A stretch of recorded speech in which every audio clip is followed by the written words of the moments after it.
Welcome. I am your host, Manpreet, aka MMA Lock of the Night, and your boy on Twitter at MMALOTN. This week we're going over UFC Vegas 32, and obviously joined by my guy Cody Saftic. You guys can find him at CJ Saftic, and we are here propping you up for Vegas 32. As you can tell, this is a special start time. We got a 10 a.m. start time over here, and I'm getting my shit together still a little bit. Cody, we had some scheduling issues last week, missed last week. The fans were missing us. How's everything been? And obviously, how do you feel about this card coming up this weekend, brother? Yeah, well, to be honest, in terms of like the live shows that we were doing, I was hitting two out of three plus money. We're making money, but I just couldn't get the 3 out of 3. And then, yeah, last week, things are really getting hectic for me in terms of schedule, especially with matchmaking these cards. They also want to do back-to-back cards in like a 2-week span, so you got to try to put 2 cards together at the same time. Just really busy. But anyways, I just sent you over some picks real quickly, and I went 1 of 3. And I thought if I mail this thing in and I go 3 out of 3, well, then you know what? The show really doesn't need me. But it was no good. It was a bad performance. And so the only thing we can do is rectify that, and that's get back live, brother, and hit, I'm hoping for a better than 2 out of 3, but at the very least, a 2 out of 3. So I just heard that Aspen Ladd is officially off the card, which is unfortunate. What can you do? We still got a pretty good offering, a lot of good spots that I like, and the majority of it has stuck together the way we like. So knock on wood, weigh-ins are later today. That'll be our last bit of information, but I'm feeling good so far.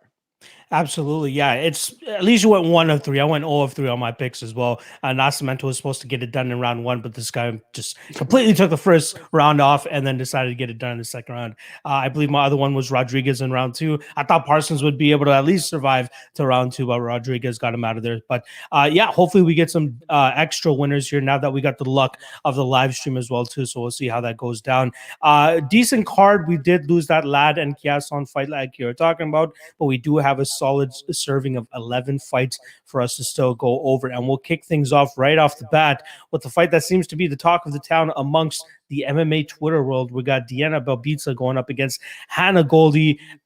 In terms of odds, this fight probably took most of the action in regards to actually getting a line from plus 150 on Belbita to now she's down to minus 110. So we got to pick them. And I wouldn't even be surprised if Belbita actually goes off as the, slight favorite come fight time. Now, how I see this fight going down, obviously Belbita, we know she likes to strike a little bit wild at times, trained by our good buddy Cruelin down there in Hamilton as well. Obviously, sometimes she, before coming to the UFC, had her debut in the RXF and was making some good work over there. Questionable competition, but finally comes over to the UFC and shows some poor fight IQ, especially in her last fight against Liana Jojua, where she came in as a minus 220 favorite, had the clear striking advantage, and it looked good for about 15 seconds before she decided to clinch up and then drag the fight to the ground and quickly get caught in an armbar. So I'm sure a lot of people that had money on that chalky Belbita line were very, very pissed off, and they are probably having some PTSD in terms of playing Belbita this time around. But when you match her up against Hannah Goldy, it looks like Hannah Goldy is just that. I think it was Clint who compared it to like a much smaller and stockier version of Katlyn Chookagian, and I can't help but agree in terms of her style. Just quickly, just moving, distance striking, a lot of kicks from the outside. Maybe they might be off by a mile, but at least she's throwing something, throwing some volume out there. So it's a little bit of a judge-friendly style, but I feel as though it might look similar to the Miranda Granger fight, where we see Hannah Goldy close the distance, land a couple shots, but her head's going to be getting popped back by the straight shots that are coming down the middle, which is what I'm expecting from Diana Belbita here. I could see a potential finish from Belbita. She does have some finishes on her record. She seems to have a little bit of pop on her shots at times, but I got to give Hannah Goldy the benefit of the doubt. She seems durable. She's taken some good shots in the past, and she continues to chug forward. She is coming off a pretty extended layoff herself, but I do think that this is a decent matchup for her to go the full 15 minutes. However, I do lean on the Belbita side. With that said, I think the value is completely gone now. Shout out to everybody that got that plus 150 on Belbita. But even with this fight at Pick'em odds, I got to go with the Belbita side of things, as I do believe she's going to be able to land the more impactful shots. So how do we look at this from a props perspective? I believe it's going to go the full 15 minutes. There is a slight chance that Belbita actually ends up getting that TKO, which currently sits around plus 650, plus 700, which I wouldn't mind a little bit of a sprinkle on, considering her wild style. But I think the ultimate way to take this is going to be Belbita by decision at plus 175. That's where I like the most for this fight. How are you seeing this one go down, brother?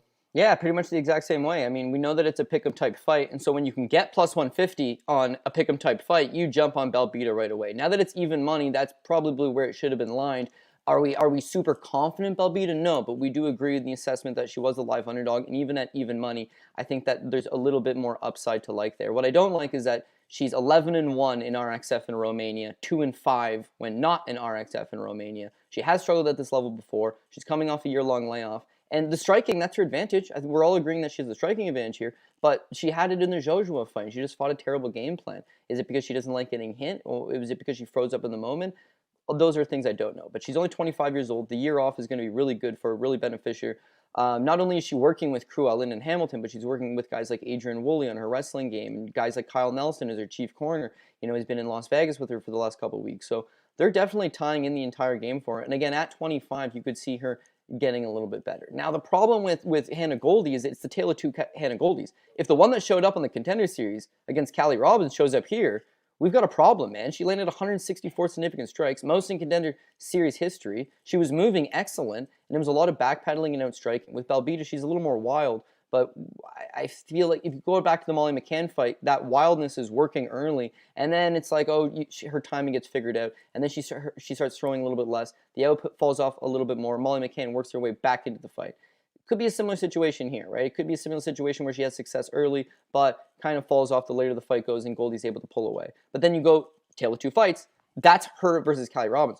Her versus Granger, she's a complete opposite fighter. There's no output. She doesn't want to engage. She looks extremely flustered. Chin's up way in the air the entire time. She's coming off a 2-year-long layoff. 2-year-long layoff because she pulled out of the Luca Bume fight with injury. The fight with Jessica Panay, the first time was COVID related. The second time versus Jessica Panay, I believe, was injury related. So she's been on the sidelines. What can you like there? What I go back to as a key thing of why it was the tale of two fights is because Callie Robbins only has a 63-inch reach, right? And Goldie has a 61-inch reach. So those combinations land against somebody like that. She was able to keep her within that range, and when Callie Robbins was forced to come forward, she's able to counter off it. When she fought Granger's a big girl. Granger got a 68-inch reach. That's a 7-inch reach advantage. And she had no distance. She had no timing. She had a very strong inability of hitting anything, and as a result, chin up in the air, she got hit a lot in that fight against Granger. Belbita has a 68-inch reach advantage. So she's 3 inches taller with a 7-inch reach advantage. You're going to see it at weigh-ins later today, and I think that's going to be the difference maker. She's going to have to fight a little more patient than she normally does, but she'll just be able to keep her out the outside of those punches and land. Now, I agree this thing's going the distance. Oddsmaker's going to agree too. So I like fight goes the distance, but at minus 275, come on. You know, it's women's MMA. Anything can happen. It's 275. Don't love it. But then that Belbita by decision plus 175, that I like. So even if she comes out career best performance, she's in shape. The year off was good for her. She keeps her on the end of her punches. She's the superior striker, and she actually fights a proper game plan this time around. There's no discrediting that Goldie is ripped, in incredible shape, and pretty durable. She took everything that Granger could take. Only time she's ever lost. Didn't get finished. As an amateur, she lost one time, split decision. She appears to be durable enough. I would think that Belbita should just be able to win 2 of these 3 rounds on the basis of the striking. And hopefully squeak one out. So I agree. I got Belbita by decision plus 175. Yeah, all week when I've been breaking down this fight, I kind of overlooked the fact that the Belbita will definitely have a big reach and height advantage in this fight, which will definitely play a good factor for her. I do want to quickly mention here by Owley, he's actually asking, is there a live crowd for this card? So the UFC is actually starting to allow fans into the Apex, not in large droves or anything like that, but I actually secured some tickets for myself to actually go to the August 21st card with Kelvin Gastelum and Jared Cannonier. So what they're having it is they're going to have about 100 fans. 50 of them are buying the VIP package like I did, and then 50 of them are like Dana White's friends and people that are going to be coming in. So there is a bit of a crowd, but I don't think it's going to play as much of a factor as it would if it were in a legitimate arena, like a pay-per-view that they're going to be doing. From my estimations and from my knowledge, I believe they're going to continue to do the fight nights at the Apex for the rest of the year and then reassess things come 2022 in terms of what they're going to be doing with the fight nights. Go ahead, Cody. I just want to hit my boy Daniel Edwards here because he makes a good comment. Belbita definitely has a hole in her grappling, but I looked at all of Goldie's tape to see where does she use that muscle? Where does she look to grapple? And she just doesn't, right? Yeah. So it'd be very hard for me to bet her on the basis of she's going to do something she's never done, specifically because the opponent's not good at that. And the long layoff, like maybe she shored up that part of her game. She just hasn't shown me enough of that yet. So, anyways, shout out to Daniel Edwards. Legitimate question. No, for sure. Even when I was breaking down this fight, I'm like, a good way for Goldy to win this fight is just try to grapple, use her strength, close the distance, drag this fight to the ground. But you just don't see it historically speaking. So it's tough to say that that's exactly what she's going to do. All right, let's move on to the next fight here. We got another women's MMA fight. We got Sijara Eubanks taking on short notice Elise Reed. Elise Reed coming over from the CFFC as a strawweight champion on short notice here, going up a weight class at 125 pounds, which means Sijara Eubanks is actually going down a weight class, going back to 125 pounds and trying to make weight, which is not usually a good sign for somebody 36 years old and who has had issues making weight in the past. So the weigh-ins actually kick off in just less than 2 hours, and I'll definitely be keeping my eye out for that to see what Sijara Eubanks looks like on the scale. Now, if she looks solid on the scales, she's definitely going to be worthy of that minus 330, minus 340 line that she's currently at, as I truly believe that she has a legitimate grappling advantage over Elise Reed here. Elise Reed fought fellow Canadian Jasmine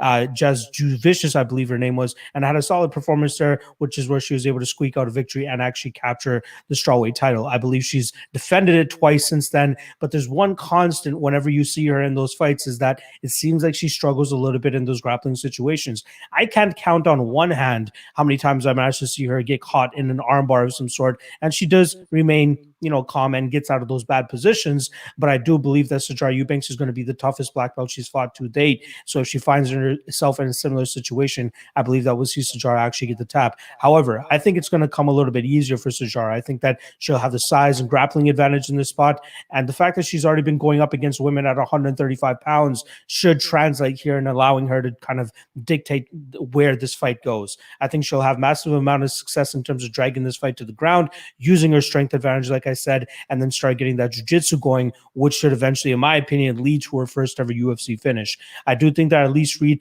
has some good skill sets, especially in the striking realm, but I think it's going to cause her issues once Sijara grapples up with her, clinches up with her, drags this fight to the ground, and then starts using that BJJ on her. My question mark is, it's almost a myth at this point, actually. I saw my guy Luke Sparring from Reality Betting actually debunk this, saying that, one of the narratives is that Sijara Eubanks gasses, and physically speaking and optically speaking, it looks like that. But I believe she's only ever lost 2-3 third rounds in her out of 8. She's actually gone out there and won 6 third round spots on judges' scorecards. So maybe it's just a myth that we're making out of her head, but I do think that it is a bit of more of a concern, considering that she's going down in weight now, and she could possibly struggle with this weight cut, and that could rear its ugly head come fight night. However, I don't think we're even going to need the third round in this fight. I do like Sijara Eubanks inside the distance in this spot. I think it's plus 175 is what I'm looking at, and that's the spot that I like here. Just want to confirm that number. Eubanks inside the distance, plus 170. I like that spot here. I do think she gets her first finish. I believe within 10 fights, it's been now since we've actually seen her get a finish, but I think the skill discrepancy on the ground is that vast that we'll see Sijara Eubanks implemented and have total success in this spot. Now, am I just speaking out of my ass here, or do you see the same thing here with Sijara Eubanks and Elise Reed? Well, listen, it's entirely possible. I think we're definitely on the same page. We got Eubanks, assuming that she comes to the scales and looks good. She's coming down from 135 pounds, and she didn't really look out of place at 135. Went 2-4 as a bantamweight, but again, didn't look out of place. It was still strong and physical. At 125, if she can make the weight, she's had a history of not being able to make the weight. She's had a history of her body not reacting well to her attempting to make the weight. That's all cause for concern. But if she does make it, she looks good on the scales, her at 125 is a problem. Then you look at Elise. Elise is coming up from 115 pounds. So it's not just the case of Eubanks being the much larger fighter. It's a much larger fighter against a fighter coming up a weight class. It just kind of writes itself. So we agree in that premise. The one thing that I am going to disagree with you is that I just can't get behind a Eubanks inside the distance anytime, really. I mean, with Elise, yeah, takedown defense, definitely a problem. You mentioned you thought she beat Jasmine Jasudavicius. Well, I'm not saying I thought. I thought she lost all 3 rounds. She does have a win over her, is what I'm saying. Yeah, not saying I thought she did. I know. And if it wasn't in New Jersey, I bet you she wouldn't have a win over her, right? Probably not. Because Jasmine took her down like 6 times, controlled her in all 3 rounds, had a ton of success with her. The follow-up fight against Jillian DeCourcy, who's 36 years old, has a decent social media presence, actually. Shout out to her on Twitter. But she gets taken down half a dozen times in that fight, too. In fact, it's a close fight. Takedown defense is a problem. So we're agreeing that Eubanks is going to be bigger. We're agreeing that Eubanks is probably going to get those takedowns. The one thing that I think we're going to disagree on here is you think there's such a big BJJ discrepancy that Eubanks is going to put on some, killer performance to get the finish. And while I do admit that is possible, Eubanks has never submitted an opponent in her professional career. She has effectively 0 submission victories, and she has 2 TKOs. Oh yes, the last time she TKO'd an opponent was when she defeated Amber Lynn Orr, a debuting opponent 5 years ago. So just because there's this huge discrepancy, I don't think it's as easy as she's going to finish her. Elise has never been finished. She's fought and she's still developing. She's still, improving. But as an amateur, I believe she got armbarred. But as a professional, she's undefeated.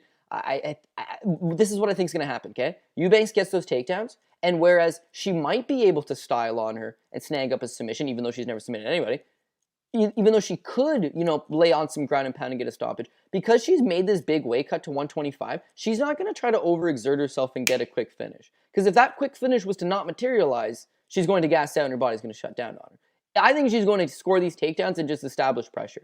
Way too heavy on top, way too grinding of a pace, and just take this girl down, grind on her, tire her out, similar to the Julia Avila fight. Get your takedowns, establish top control, and just don't let this girl go nowhere. You're not going to submit her. You're not going to land any devastating ground and pound, but you're going to secure the victory. I could see it more so going that way. So initially I was like, ooh, I'm taking this over 1.5 all day. Think that Reed's good enough to get out of the first. I think that Reed could survive that first 1.5. If she does get caught eventually, it's just going to be like, oh man, Eubanks is not going anywhere and is in great shape. For sure, fine. But it's minus 250 on the over 1.5. So there's not enough meat on the bone there. So I think the only thing, if I was going to bet this, and from a prop standpoint, I'm really leaning towards an entire pass on this, is that Eubanks by decision was like plus 120, plus 130 on some books. I just see her grinding. Listen, she's 6-6. She's in her mid-30s. She's never submitted an opponent professionally. Although, yeah, she has a submission win on The Ultimate Fighter. Not enough for me to like confidently be like, oh yeah, that's it. But we agree that she should win, and we're very interested in seeing what she looks like on the scales today. Yeah, I do want to quickly just correct what I said in terms of Eubanks and her third rounds here. I'm actually going to read it directly from my guy Luke's tweet here. He said, Eubanks has officially won the third round in 5 of her 8 UFC fights. 2 of the 3 that she didn't against Correa and Ladd were uber competitive as well. So that's just a little bit more factual in terms of that that myth that Eubanks potentially gasses the later fights goes. Continue, Cody. Yeah, but so then if you look at her, she lost to Penny Kianzad, which she lost the 3rd round. She lost to Ketlin Vieira, which I believe she lost the 3rd round. And then the losses to Correa and Ladd, they were competitive, but she lost both of those 3rd rounds as well. So those are her losses. So to say, oh, dude, she won the 3rd round in the Avila fights, like Avila did nothing. Terrible. Well, she won the 3rd round in the Sarah Moras fight. Okay, all right, that was expected. Or Roxanne Modafferi. Laura Murphy's pretty dope, but again, that's 3 years ago. And then prior to that, there's nothing you can go off. So it's a cool stat. Oh, she doesn't gas out. Look at the times that she wins the 3rd round. Dog, I just watched the tape, and I can tell you she's gassed out. The opponent's probably gassed out too. Okay, sure, the opponent's gassed out, but like she's gassed out. Okay, maybe she won the 3rd round, but anyways, that's the one thing with stats. You still got to look at the tape at the end of the day. Absolutely. All right, let's move things along here. We got Julio Arce making his return, coming back and going up against Andre Ewell. In terms of odds, we got minus 210 for Julio Arce and plus 175 for Andre Ewell. Now, this should be a fun striking battle between 2 guys that like to let their hands go. Julio Arce, obviously, Target Showman trained. We always drop those names. The Shane Burgoses, the Lime Goods. That seems to be the hot spot for these guys that are solid strikers. Now, it doesn't seem like their effectiveness is really playing out in the cage, especially with Shane Burgos on a bit of a slump right now. But hopefully, Julio Arce can go out there and change the trajectory of these fighters and have some success for these guys. It's not a good look that he's been out since UFC 244, which was the same night that we had the BMF title on the line. So that should just put into perspective how long ago it's actually been since Arce has been inside the cage. But I feel like that this is a good matchup for him to go out there and get a W back onto his record. If you guys remember, he's coming off a split decision loss, if I'm not mistaken, to Hakeem Dawodu last time around. Very close fight, very clinch-heavy fight that seemed like Dawodu was getting the better of in most spots. But when Julio Arce is truly on, he lets his strikes go, and he has competitive fights, and then could potentially find finishes similar to his fight against Julian Erosa before that. I think for him to have success here, he's going to have to get some takedowns, possibly I know historically speaking, he's not really a leg kicker, but you got to believe that he watched that Chris Gutierrez fight and he's like, let me just chop down that lead leg of Andre Ewell, and that should slow down the speed, because that's one advantage I believe Andre Ewell truly has in this fight is that hand speed. His 1-2 down the middle is very, very nice. And I find it interesting that people kind of hate on him quite often, which I don't really understand. He's a talented fighter, especially when he has a solid matchup, stylistically speaking. But here I feel as though he's going to struggle against Julio Arce, who, I believe has a grappling advantage. I believe has the cardio advantage too. We've seen Andre Ewell definitely slow down later in fights and start to give up that distance management, which he does so well early in fights. But once he starts, being the guy that's on the back foot, starts gassing out, me and you know both, if you're spending your entire fight backing up, you tend to gas a little bit sooner. And that's exactly what happens to Andre Ewell. Prime example being the Irwin Rivera fight,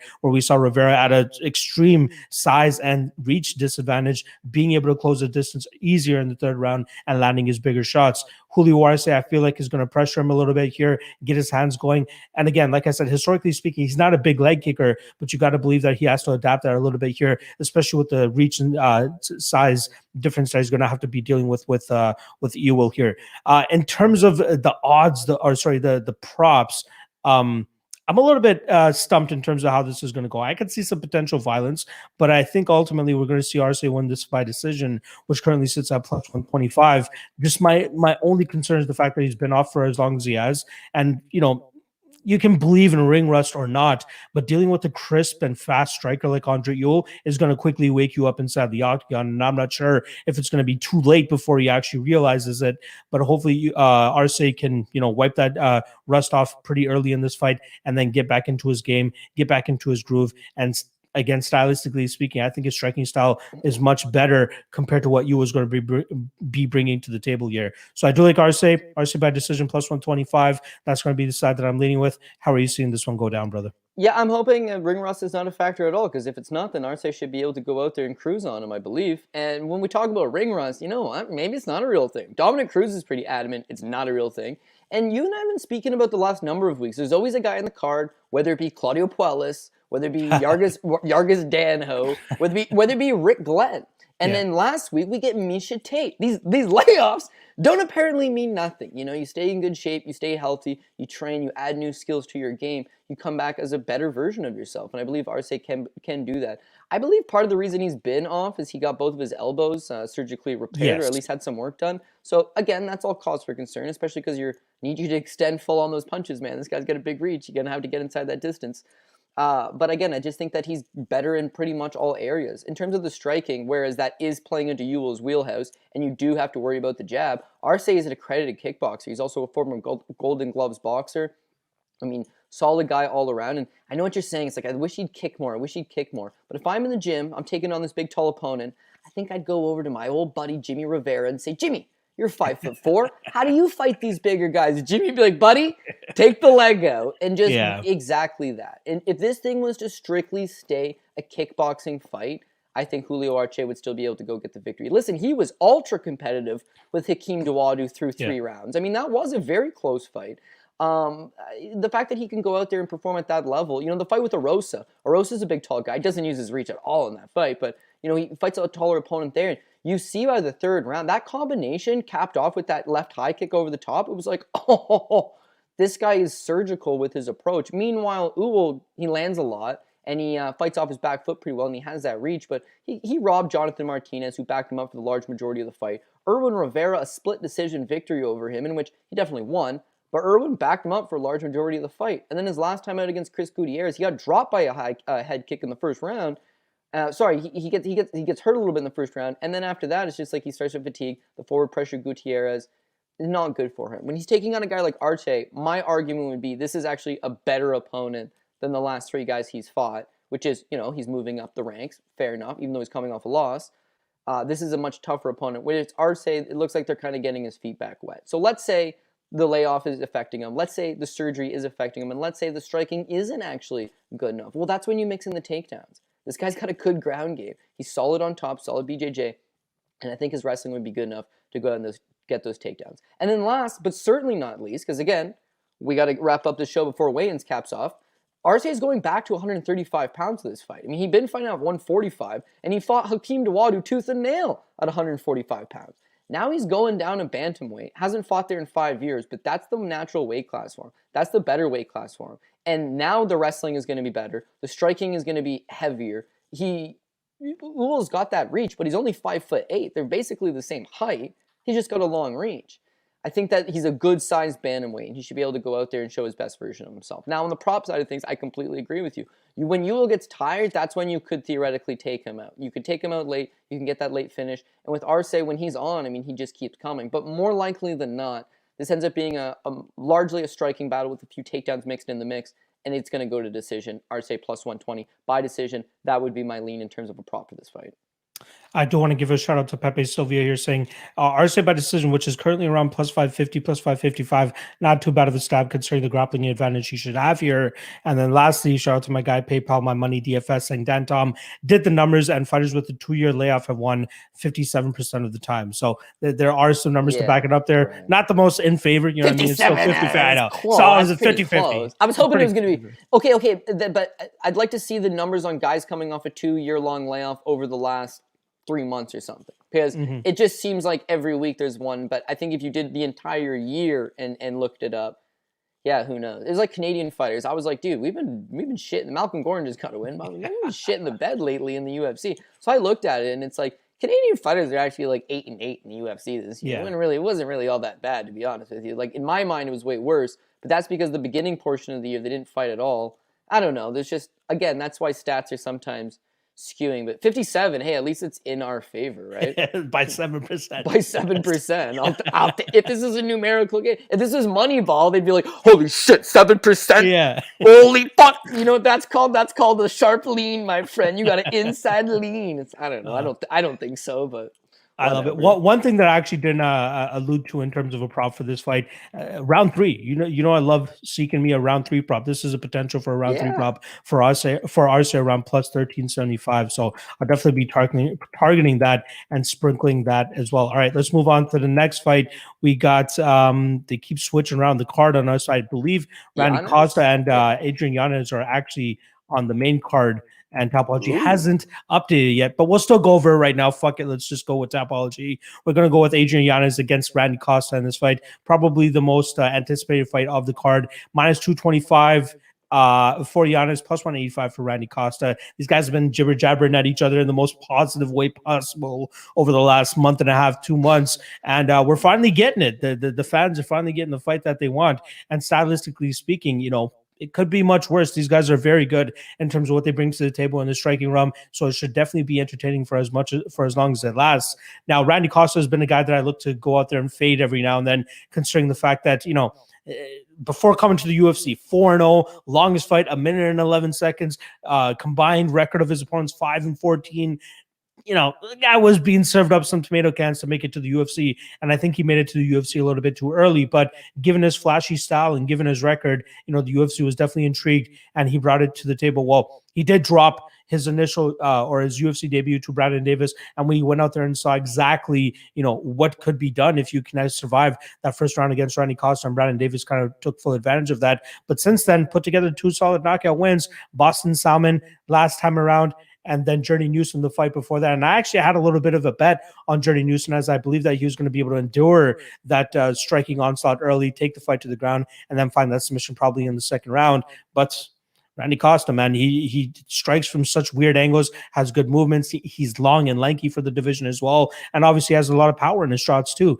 Now that he's moved down to Sanford MMA, is truly committed to refining his game and trying to complete his game, especially with the age that he's at. I feel like we could see some solid improvements from him. However, if we don't see it in the cage, it's going to be hard to truly say that he's made those improvements. What I've seen from tape, a little bit wild of a striker, you know, looping and wide winging shots at times.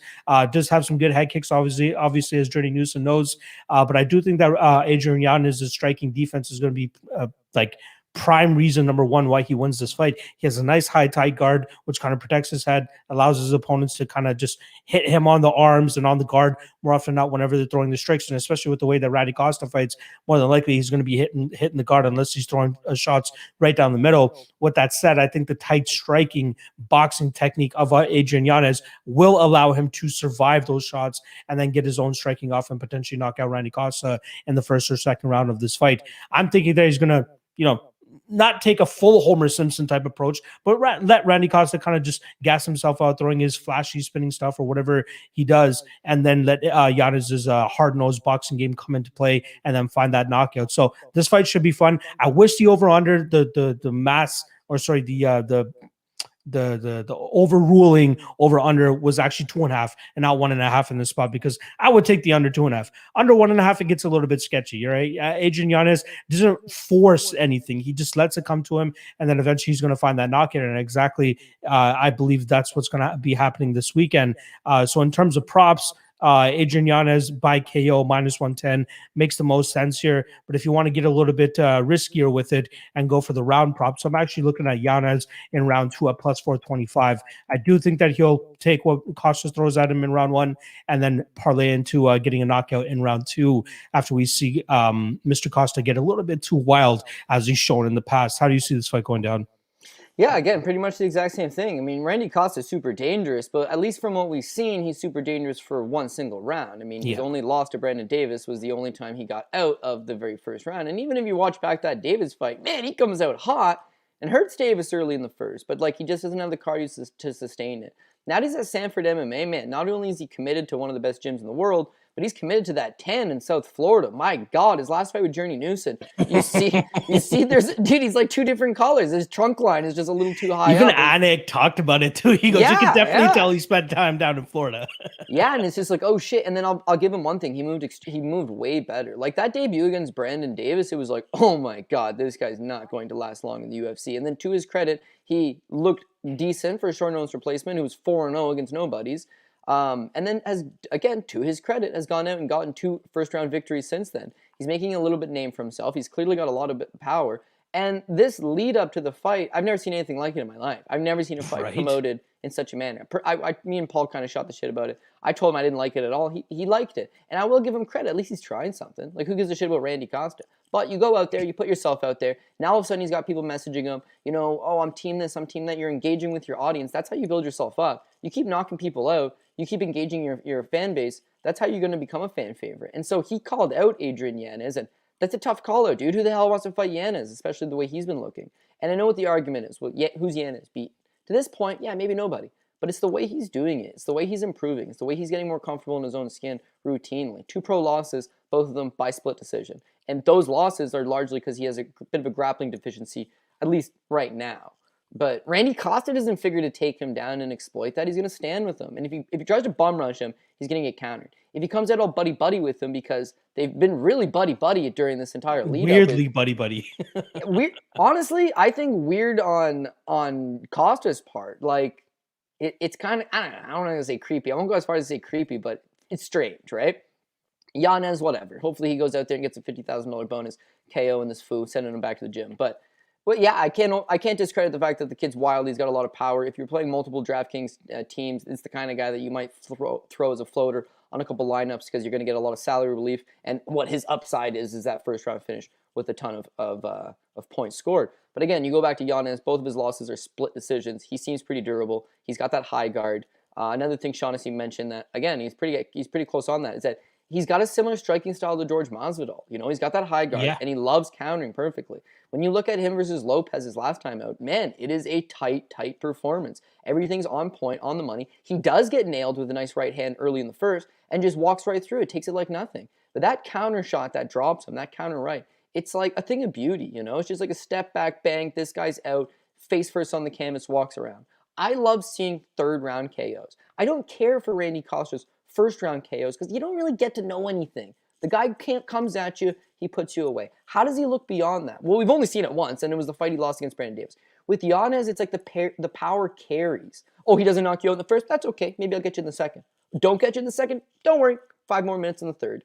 That ability to finish a guy at any point, that ability to pace yourself, be smart, keep focused, have that power, all good stuff. I really like Yanez this week. I very rarely, I know a lot of guys, Clint's good for this, right? He does a show on Monday, so it's like those guys are pretty good at getting on the line beforehand. For me, it's like I spend so much time looking at what's going on this week that I don't even know what's on next week's card, right? Come Sunday, come Monday, I'll start looking at it. I'll get all my tape in. I'll put in the work. I won't mail it in, but it's very difficult for me to look far and ahead. But last week, it was such a good week. The way it ended, you know how it is. You get a little ballsy. You're like, oh, I'll throw something on something else. I was just like, I'm going to bet Chael Sonnen submission underground on the Sunday. And then some of the lines are pretty juiced up. So I was like, I'll just throw on whatever the first thing I see on this UFC card. The first three things that came to my eye right off the hop, and I only put 3 of them on the ticket, so I'm really hoping these 3 hit, and then my night's made, but was Kyler Phillips, Adrian Yanez, and Julio Arce. The line didn't move on Arce and Phillips since I met it. The line moved like 60 points towards Yanez since that bet at minus 170. Now he's sitting at minus 230 in some places, right? So people are on board with Yanez. They like what they see, and if he goes out and he performs to his abilities, I think that this is going to be a nice one for him. We, however, do not do a parlay show. We're not doing a straight bet show. We are doing a prop show, and I think Yanez finds the mark at some point inside the distance. I think that him by TKO at plus 100 makes the most sense. Is he going to submit him? I don't think so. I think this thing's largely going to be a banger stand-up affair, and he's going to be able to catch him at some point through it. But you mentioned a great point as well. I don't feel great about the over 1.5 as much as I do about the over 2.5, because again, he's methodical. He'll take his time. He can knock you out in the first, but he can knock you out in the third as well. And I would hate to be on the right side of like, oh, I knew he was going to knock him out, but I thought he'd do it a little earlier. It's like, I would just take that TKO prop plus 100, and that's what I'm going for. So Yanez is one of my go-to guys this week, and I really hope that he's able to pull this one off. I will say Randy Costa in round 1 at plus 675 is not too bad of a look, considering that's probably his path to victory in this fight. All right, let's move on to the next fight here. We got, at least according to Tapology, we got Ian Heinisch going up against Nasruddin Imavov. In terms of odds, we're looking at minus 150 actually for a Heinisch, plus 130 for Imavov. Now, I feel quite strongly about Ian Heinisch in this spot. He's actually minus 155 now that I'm actually refreshing the best fight odds page. But yeah, tough stretch for Ian Heinisch over his last 4 fights, 1-3, only win coming over Jared Mearshart, where he starches him early in that first round. But his other fights, Derek Brunson, Omari Akhmedov, and Kelvin Gastelum, stylistically speaking, not the greatest matchups for him to go out there and get the W. I found it interesting that he was actually a minus 150 favorite going into that Derek Brunson fight, and we quickly found out that Derek Brunson is more often than not being underrated going into his fights, as we've definitely been finding out over his last couple fights. What Ian Heinisch does best is put a pace and pressure on his opponents that most guys are not able to keep up with. But the reason he's able to do that, which is why he was able to beat guys like Cesar Ferreira and Antonio Carlos Jr., is that he's able to go out there and land takedowns and really just drown these guys in that pace, and these guys are just not able to keep up. Unluckily for him, Derek Brunson was the better wrestler. Omari Akhmedov was the better wrestler. Kelvin Gastelum was the better wrestler, and he didn't even need his wrestling in the Gerald Mearshart fight because he was able to start him as easily as he did it there. Here with Imavov, we're getting a guy that seems to struggle in those clinch and those grappling positions, which leads me to believe that Ian Heinisch will have tremendous success in terms of getting the clinch, dragging this fight to the ground, and nullifying the striking advantage that Nasruddin Imavov will obviously have in this fight. He's a Russian sniper for a reason. He's going to stay on the outside, and he's going to try to find his spots and try to land that big punch. One interesting thing to note here is Imavov's coming off some sort of hand injury 13 weeks ago. He was in a cast, and now here he is trying to go out there and try to knock out a very durable Ian Heinisch who could take a shot on the chin like no other. The guy just continues to chug forward and continue to move forward, and it's going to be very hard for Imavov to deal with a guy like that, especially with Imavov on his back foot for the majority of this fight, as I expect him to be. Now, I do think that Heinisch will be successful in takedowns here. I love the fact that even though he was, unsuccessful in grinding out Kelvin Gastelum, as a lot of people thought he would, he still went out there and shot 6 or 7 takedowns. Like he wants to, he makes it known that he wants to get this fight to the ground, and that's where he has his best advantages. And I think he'll have a tremendous advantage here against Imavov. I see people, saying that, look at him. He wasn't successful with doing it to Kelvin Gastelum and Omari Akhmedov and Derek Brunson.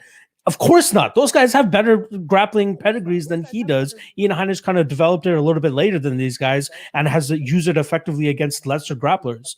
Now, if Imavov comes out there and looks like he has the wrestling and grappling of Omari Akhmedov, I'm going to be shitting myself because I'd be very surprised if he has that in him. I think that he could stuff a takedown or two early in this fight when he's the freshest. But as the fight goes on, as the fight progresses, that pace, that pressure, that strength advantage that I expect Ian Heinisch to have here will play into his hands very, very easily. I do think he'll land takedowns. I do think he'll be able to control this fight. And I feel very strongly about Ian Heinisch in this spot. And I truly believe it's a buy low spot for him as well, as I actually priced him closer to minus 200, minus 250 in this spot, especially with the grappling advantage he should have here.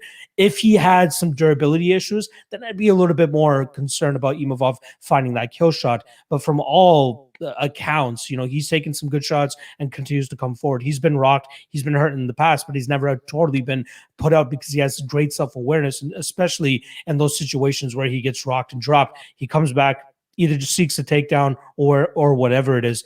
The last thing I'll say about this fight, the one thing that I think he has to worry about is those front chokes from Imavov. He does a good job in terms of trying to clamp onto the neck and try to find or try to threaten his opponent with something to try to lay off those takedowns. But I got to believe a guy like Ian Heinisch and the pedigree that he brings and the experience that he has should be able to find his way away from those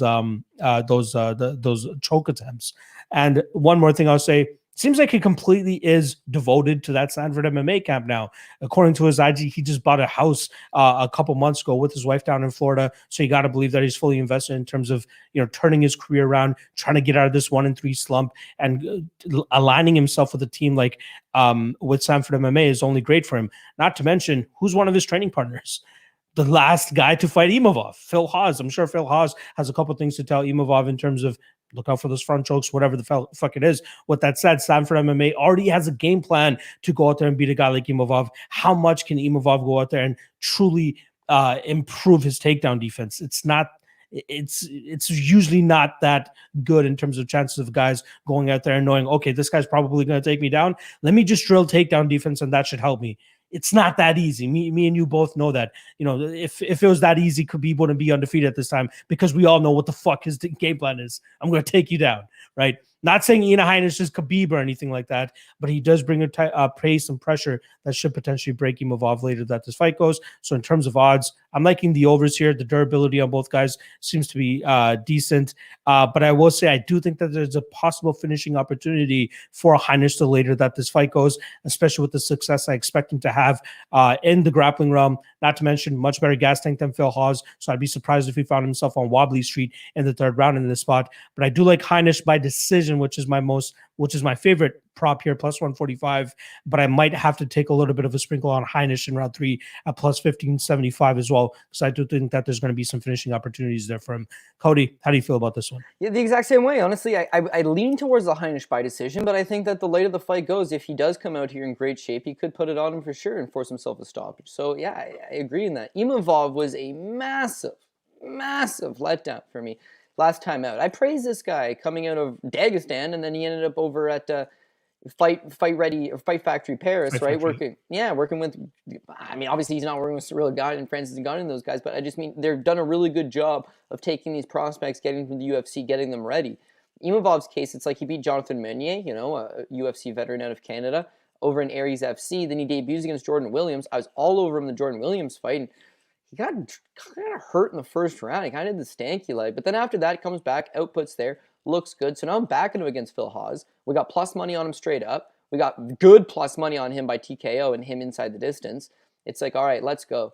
And there was nothing more to his game. Phil Haas definitely won the first round. Phil Haas completely gassed out in the second and would just resort to pushing him up against the cage. Imavov had an inability to get off the cage. He himself got massively gassed out, and he hurt Haas in the second and third rounds. And then when he would get him hurt, he had no ability to pounce, no ability to maintain distance. He would just allow Phil Haas just to clinch with him and press him back into the cage. That was so mystifying. Mystifying because I'm going to hit all my tickets, motherfucker. Just do a little bit more. Just move away. I got 3 good tickets here. No. All plus money, by the way.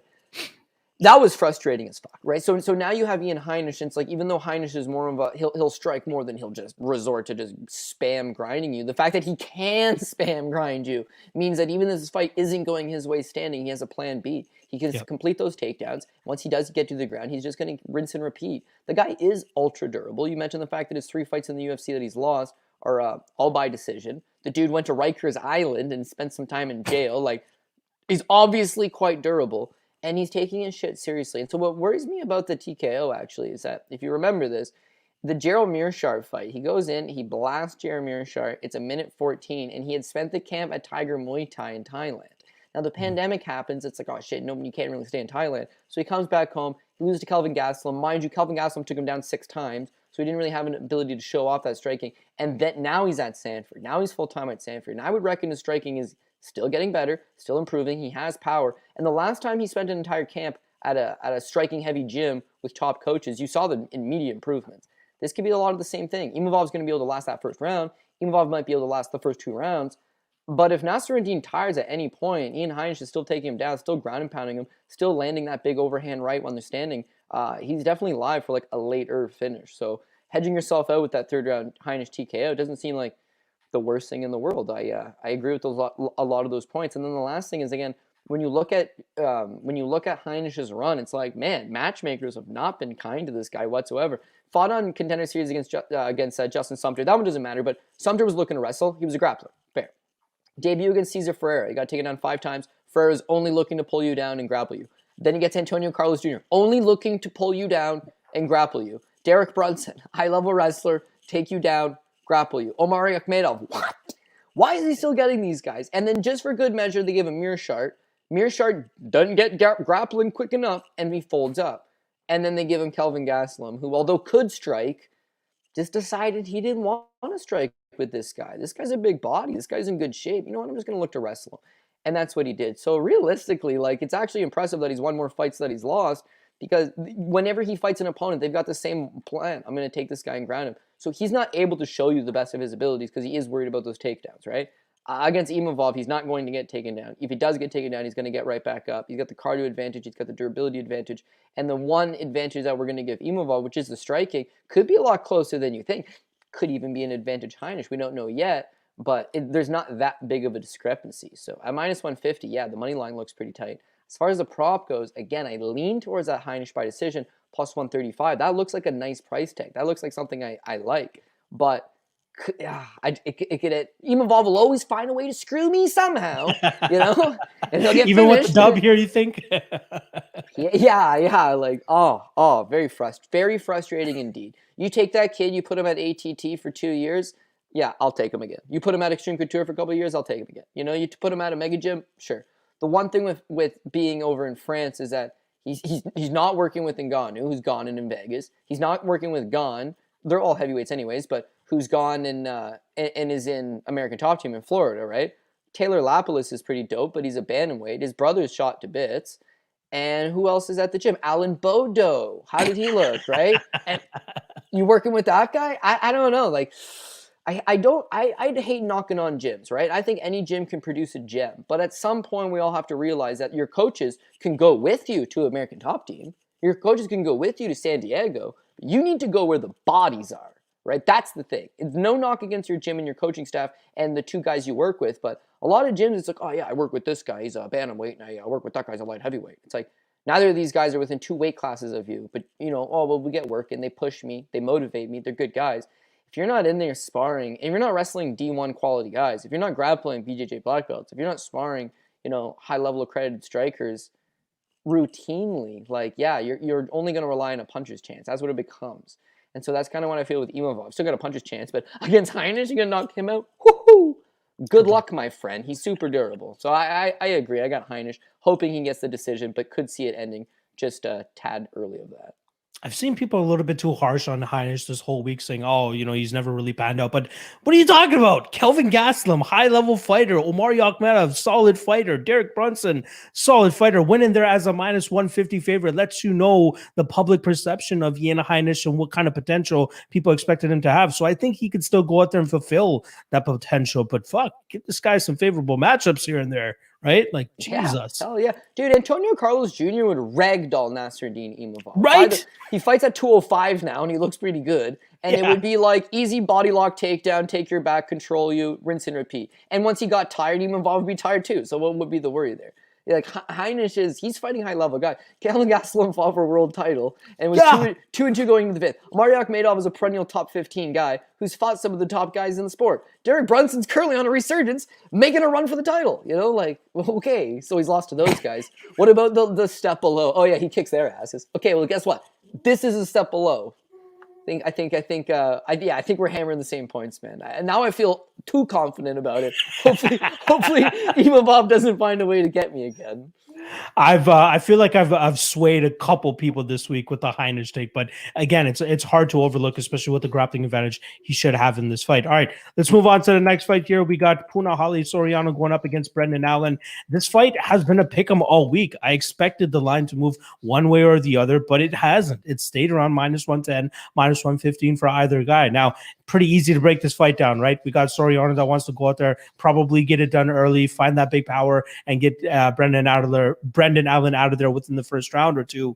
And then Allen wants to grapple up with him, try to drag this fight to the ground and get his jiu-jitsu game going, and definitely not go out there and strike with him just as he decided to do with Sean Strickland, which we all found out to be not a damn good idea.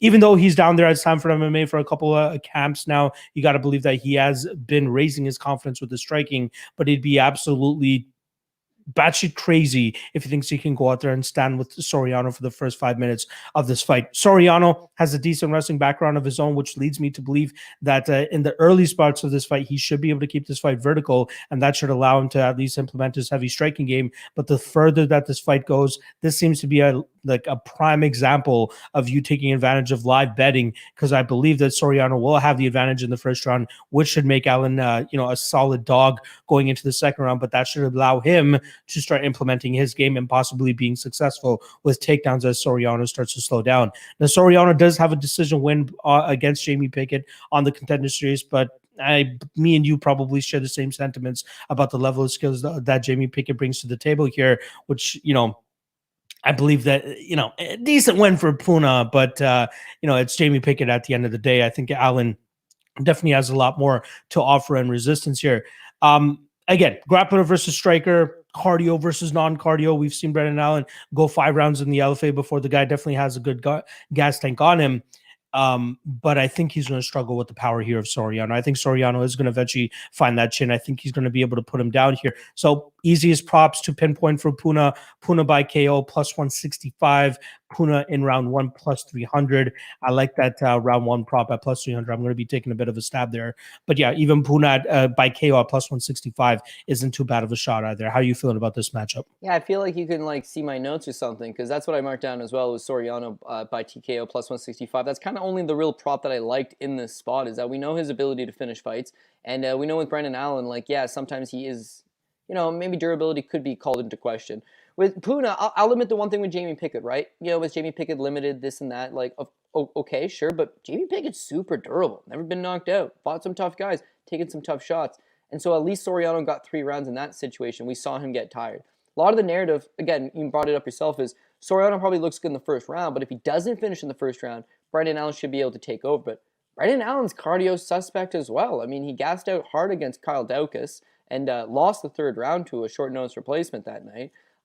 His fight with Sean Strickland, I mean, he's really battered and probably hurt by the 2nd round, but you can noticeably see him slowing down. And even the fight with Kevin Holland, which he wins by rear naked choke, he's flat gassed out before he locks up that choke. And, glad he got it done when he did. So even if he gets battered this first round, I don't know all of a sudden that he's just going to be a cardio machine, and Soriano's cardio is so bad that he gets dragged down.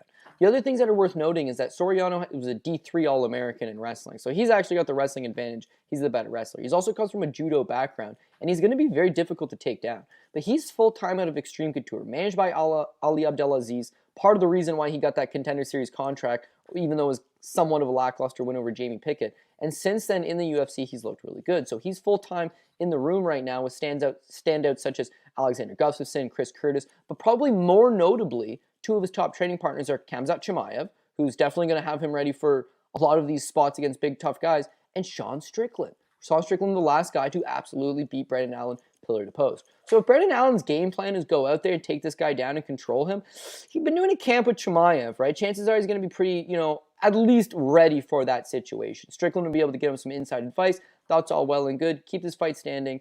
and blast Brandon Allen. So the final consensus there is Brandon Allen, if he thought he was a striker against Sean Strickland. He was at the gym, Sanford MMA, Henry Hoof and all them are probably giving him new skills. He's confident in himself, and he goes out and decides, I want to try this. Doesn't work for him. If he comes out in this fight and decides to try that striking, not going to go good. But even if he decides, you know what, take him down.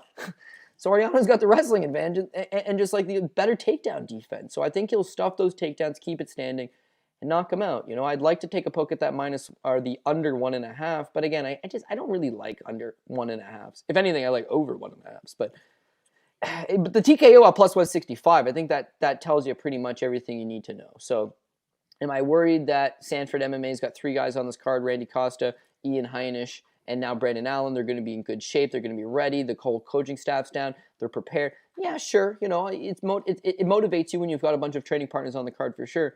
But in this spot, I really do like the improvements that we've been seeing out of Soriano. I haven't been the biggest Juan Soriano believer to this point. He's been fighting some soft competition. I keep thinking he's going to gas out just like he did in that Jamie Pickett fight. But there's no denying he's doing everything right. He's got power in both hands, and I think that's going to be a key factor here in getting that victory. So, yeah, if I was going to go with one singular prop on this one, that TKO plus 165, that's what looked best to me.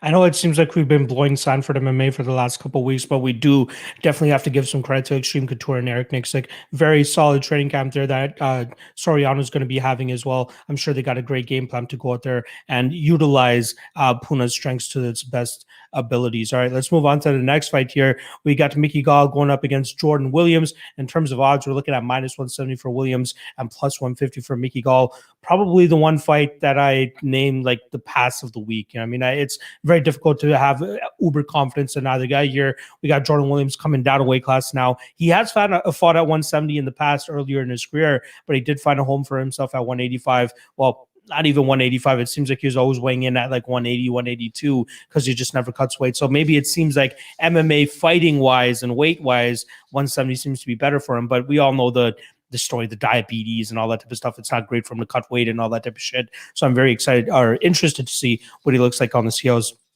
when he potentially steps on it within the next hour or two here. Mickey Gall showed improvements in his striking last time around, going out there and winning the first round against Mike Perry strictly with striking. And then who the hell thought that Mike Perry would be getting the win by grappling in that fight? Goes out there and now grapples him for the next 2 rounds.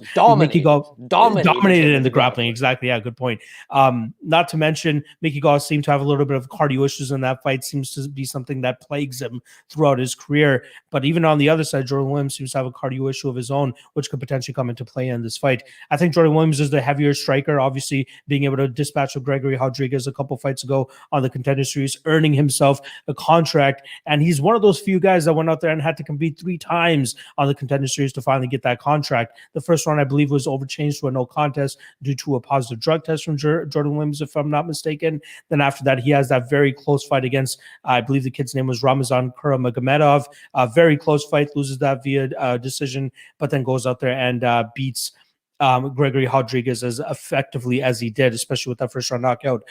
You got to sign him after that. But still, I'm not sure what kind of skill set he truly brings to the table here, man, other than his heart, his will, and his desire to make it a full 15 minutes. You know, has some good hands. I believe he has some jiu-jitsu up his sleeve as well. We know Mickey Gall, his biggest trait coming into the UFC or even into his pro MMA career was the grappling advantage he'd have over, you know, Michael Jackson, CM Punk, and those guys earlier in his career, George Sullivan as well, and Sage Northcutt. But when he fights somebody that, you know, can put it on him a little bit, like the Diego Sanchez's and the Mike Perry's, he starts to come up short. Do I classify Jordan Williams as one of those guys? I'm not 100% sure. I'm still trying to find out like what we're truly getting from this guy. And even with Mickey Gall, you know, I think he just came into the UFC a little bit too early. Came into the UFC 1-0. He had a number 1 contender fight to fight fucking CM Punk in his first UFC fight. And it even turns out the guy that ended up getting the loss in that fight still ended up fighting CM Punk and beating that guy as well. But yeah, difficult fight for me to call. I'm ultimately going to be going with the Jordan Williams side of things. I think the under is not too bad of a spot here either, considering the fact that, again, cardio issues for both guys here, finishing capabilities from both guys as well. Minus 150 and on the under 2.5.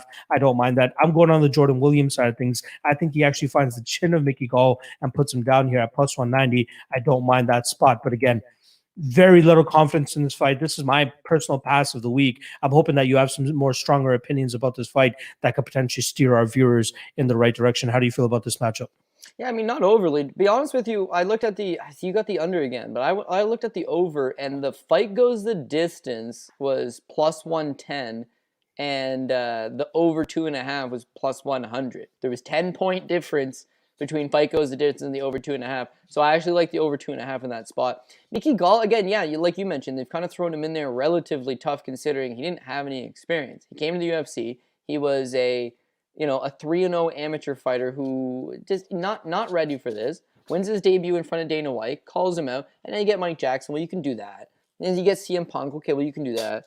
A Sage Northcutt fight, man. Again, he's gassed out when he caught Sage Northcutt. He's lucky he caught him when he did, but again, it was Sage Northcutt.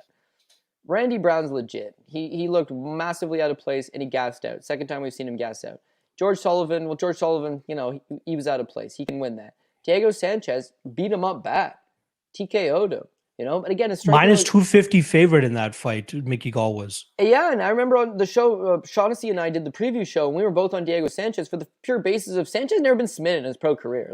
One thing you can give him is he's cast iron submission defense. So if Mickey Gall wasn't going to submit him, what was he going to do? I'll fully admit, Mickey Gall's striking actually looked much improved for the first 2 minutes of that fight. But then it's the same thing. He's got cardio issues. And as soon as he gassed out and you got Diego just pounding on you, not going anywhere, it's going to be a problem. So sure enough, he loses that. Whenever it's like a remote step up for him, he loses. Oh, he fights Salim Tuaris of the world? Yeah, he can beat Salim Tuari.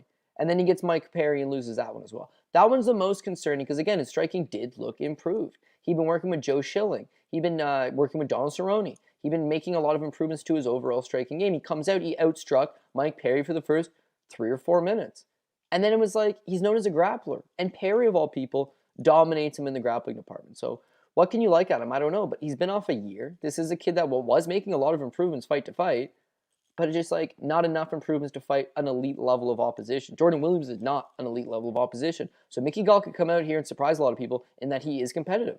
His striking, again, I bet you it's going to be much more improved. And we've seen the improvements he's been making. The grappling, the wrestling, it could be a little bit better. It's the cardio where I just don't think he's able to shore it up. And with Williams, you mentioned his cardio is not very good as well. The difference is when Gall gets tired, he curls up. When Williams gets tired, he just goes out hard, man. He goes into the fire. This guy's had a lot of fights. He gasses and he just, won't quit on himself. Him making 170, crazy. Because they told us on the Contender Series 3 times, all 3 times he fought in the Contender Series, can't make 70 because of the diabetes. He has fought at 70 before, but now he's bigger. His team's been able to get him to 170. We got to watch the weigh-ins today. Apparently, he's been looking pretty good all fight week. If he shows up, he looks like he's energetic. He looks like he's with it. I would say that that's the pick as well. But I could see Mickey Gall being a little bit improved. The reason why I decided to settle on that over 2.5 for the fight goes the distance is, again, with Mickey Gall, I mean, he's kind of half durable. He's been knocked out the one time by Diego Sanchez. Outside of that, he's fought in a good level of competition. He's trained at American Top Team. He's trained at TriStar. He's trained Miller Brothers in New Jersey. He's trained at Nick Catone's. He's trained with Joe Schilling. He's a gym jumper, but he's trained with a lot of elite level guys. I would say that his durability, to me, isn't the biggest question. It's him getting gassed out and quitting on himself that's more of a concern. Submission defense, again, is going to be good enough against Williams. Williams, meanwhile, he's just real tough. Does he have a slight power advantage? Yeah. The striking advantage, that remains to be seen. But, I mean, a lot of these fights, he knocked out Gregory Rodriguez. He beats Diego Herzog late in the 3rd round. Not late, minute 21 of the 3rd round. Tim Karen finished him 3rd round. Brendan Hester finished him 2nd round. A lot of these fights, he's taken a little bit of time to get going. This is probably one of the tougher fights he's taken, even though it's still only Mickey Gall. And for Gall, the year off probably did help him. I'm not confident in this fight, but gun to my head, had to make a pick. I would say Williams wins this fight. I would say Williams wins this fight decision. If I was giving you my more confident play on this unconfident fight, it would be the over 2.5. I like it. I like it.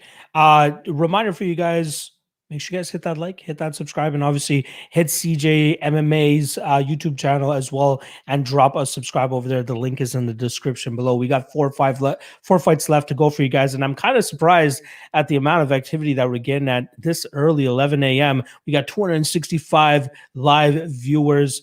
either you guys are at work or you guys have no lives, we appreciate you guys checking out the live stream with us here as well. Not saying that this is the set time now, but again, we do appreciate you guys checking it out and supporting us this early in the day. All right, let's move on to the next fight. This one, I can't wait to get your thoughts on. We got Maycee Barber going up against Miranda Maverick. In terms of odds, we got minus 145 for Maverick and plus 125 for Maycee Barber. Now, we saw Maverick open her up around minus 180. A lot of love came in for Barber to push Maverick down to even close to minus 125, but it seems like the love is coming back in on Maverick, pushing her back up to minus 145. Now, both of these girls, they seem like they're at similar stages of their career, looking to truly crack into the UFC and make a mark for themselves. Maverick obviously undefeated in the UFC, whereas Barber is on a 2-fight skid, and she's trying to find that juice that's going to allow her to, get back onto the winning streak. Now, obviously, her hopes of being the youngest UFC champion is definitely, won't be happening anymore. And she's definitely like one of those guys like Miki Gall that you were talking about, or one of those girls like Miki Gall that's going out there and jumping gym from gym to gym, right?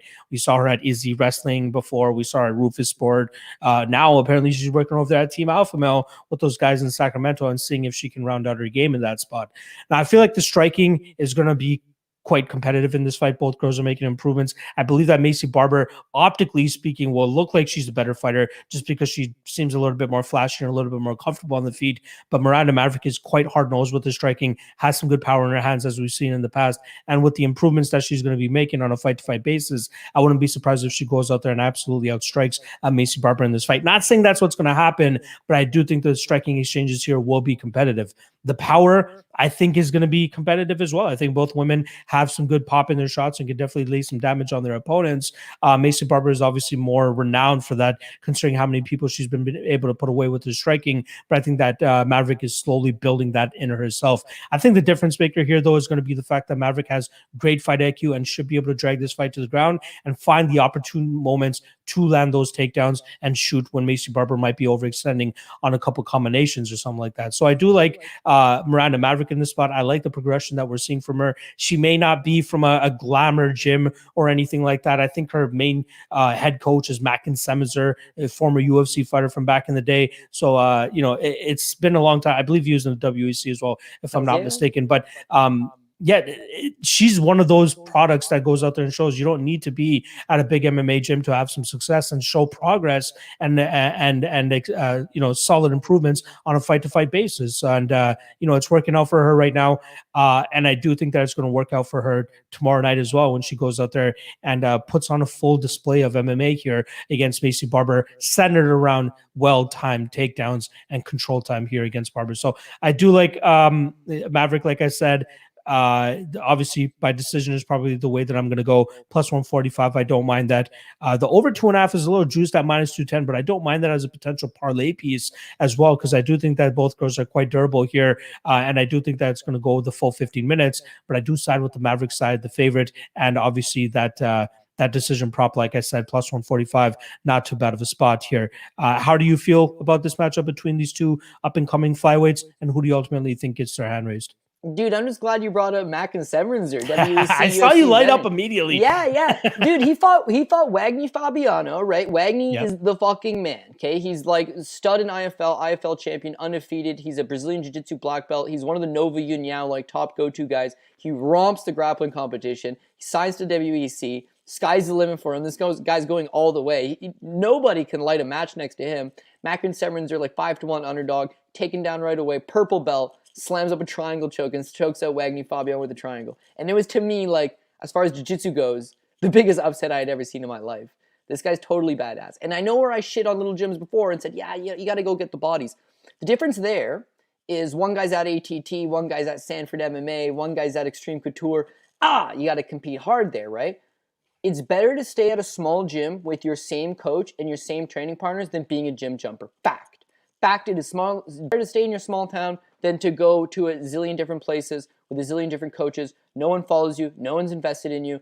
That's kind of the problem I'm seeing with Maycee Barber. Her career is starting to imitate Sage Northcutt's ever so slightly. I'll agree that she's very talented, but I thought Sage Northcutt was super talented. But what happened there is when he signed, his head coach is his father, Mark Northcutt. In her case, it's Bucky Barber, right? That's her go-to. He's groomed her to get to the UFC, to be an excellent martial artist. He's the one putting in her head, youngest champion of all time, youngest champion of all time. She's got a fucking massive inflated sense of ego. And when you hear the interview, she's like unlikable because of how just like, I don't know, like her self-belief. How does self-belief make you unlikable? I don't know. But she's almost like arrogant, borderline arrogant with him. And then, okay, well, she leaves her small gym and she ends up going to Fort Collins to work out with Ryan the Lion Schultz. Another shout out to another IFL champion. Right? She trains with Ryan the Lion Schultz. He gets her going. Ground game's looking tight. Then she bails on him as soon as she got to the UFC, bails on Schultz and goes to Duke Rufus's. And then loses 2 fights with Duke Rufus's and now bails and goes to Team Alpha Male. You know, Sage did the same thing. He was working out at Gracie Baja Caddy in Texas, left there and went to TriStar. And then, you know what? Didn't like the sparring at TriStar. So left and went to Team Alpha Male. Only Team Alpha Male ain't what it used to be. TJ Dillashaw's not there anymore. Cody Garbrandt's abandoned weight. He's kind of in and out of the gym. Uriah Faber, he's retired. Joseph Benavidez, he left and went over to Vegas. Lance Palmer, he left and he went over to Vegas. Josh Emmett, yeah, he's a fringe guy. Andre Feely, fuck, he got screwed out of that no contest his last time out. He did look good. What I'm getting at is that gym ain't what it used to be. Surely we can all agree with that. And so her going there, she's working with just 2 people. Because, by the way, Cynthia Calvillo, she's not there anymore either. She's got Corey McKenna, who fights in the UFC. He's very young. And she's working out with Sarah McMahon. Sarah McMahon's the wrestling coach over there.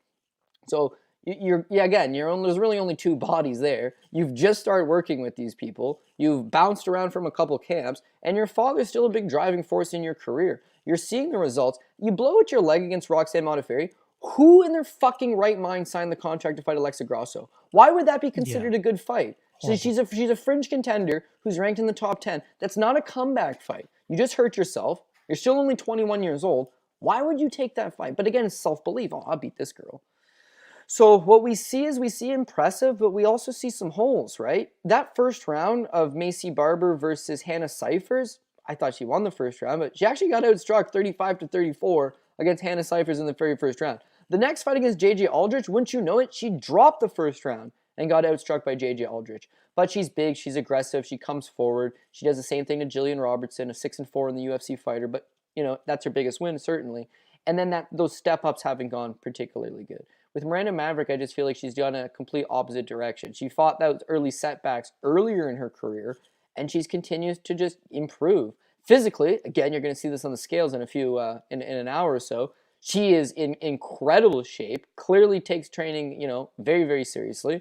I don't got to worry about that. The wins, again, it's work in progress stuff. But she fought in Invicta. It was a one-night tournament. It was the Phoenix series, right? She beats Victoria Leonardo, who's in the UFC now, in the first round. Then she beats Shayna Young, who's in the UFC now, in the second round. And then she caps it off by beating Deanna Bennett, the last woman to defeat her, soundly with a third-round rear naked choke. Not just soundly. She actually struggled the first 2 rounds of that fight, but got her in the third round with the rear naked choke.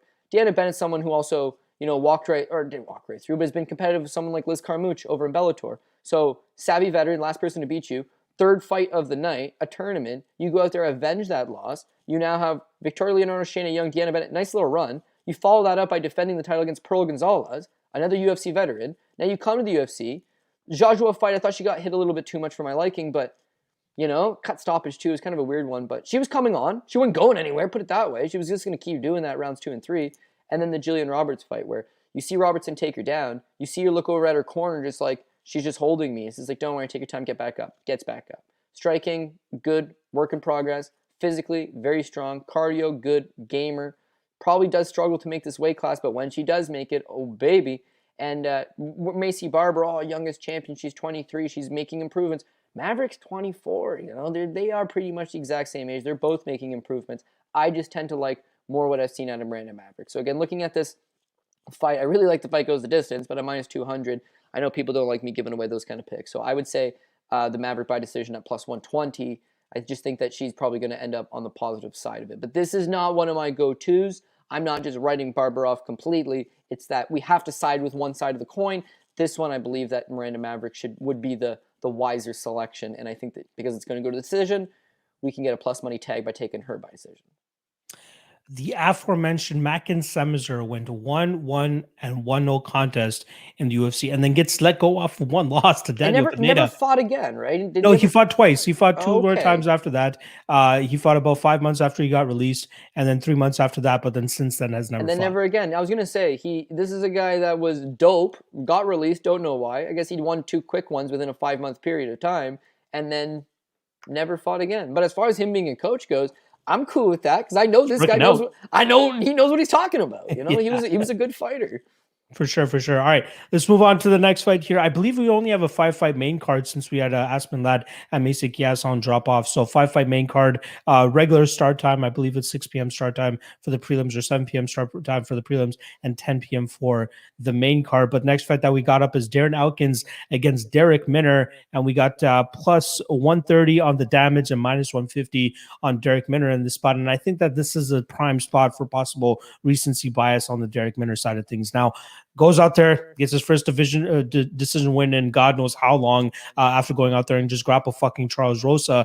And now people all of a sudden think that this guy's a completely changed and different fighter. This is his 37th pro MMA fight. It took him 36 fights to go out there and realize, oh, if I don't get the first round submission, I'm more often than not losing the second round because I go balls to the wall early in the fight. Apparently, all he had to do was change his training camp to go over to James Krause and Glory MMA to figure that out and make those changes. But I feel like it's an easy game plan to go out there and implement a guy against a guy like Charles Rosa, who doesn't seem to be, super keen in terms of trying to find his way back to his feet. Was quite offensive off of his back, trying to lock up a submission on Minner, but Minner, pretty well-versed in the BJJ realm, as you can expect, was able to stay out of those spots. And me and you both know, your cardio always looks best when you're having massive amounts of success and are able to kind of dictate where the fight goes. And that's exactly what Derek Minner was able to do against Charles Rosa that night. But he's not going to be able to do that here against Darren Elkins, who, hardware-wise, the guy has all the chops, right? He's a durable zombie, likes to move forward and just break his opponents. But skill-wise, he'll always be outskilled. That's without a doubt.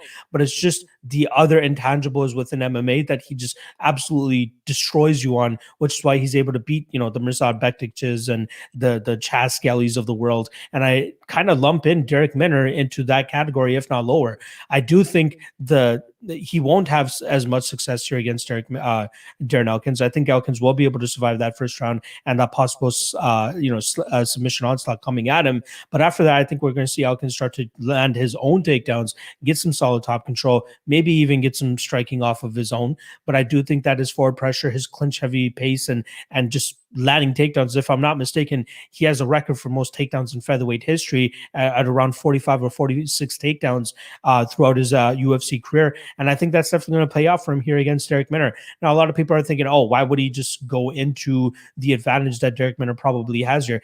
Darren Elkins isn't a horrible grappler in his own right. The last time he got submitted was 2010 by now UFC lightweight champion Charles Oliveira. The guy has some good wrestling chops and grappling chops that he should be able to stay out in any serious submission threats from Derek Minner the longer this fight goes.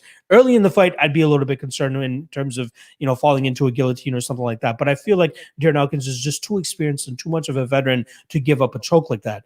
Our guy TJ Laramie gets snatched up in a guillotine by Derek Minner, and I kind of credit that more to the big lights and the UFC stage and TJ still being a little bit new to that stage here.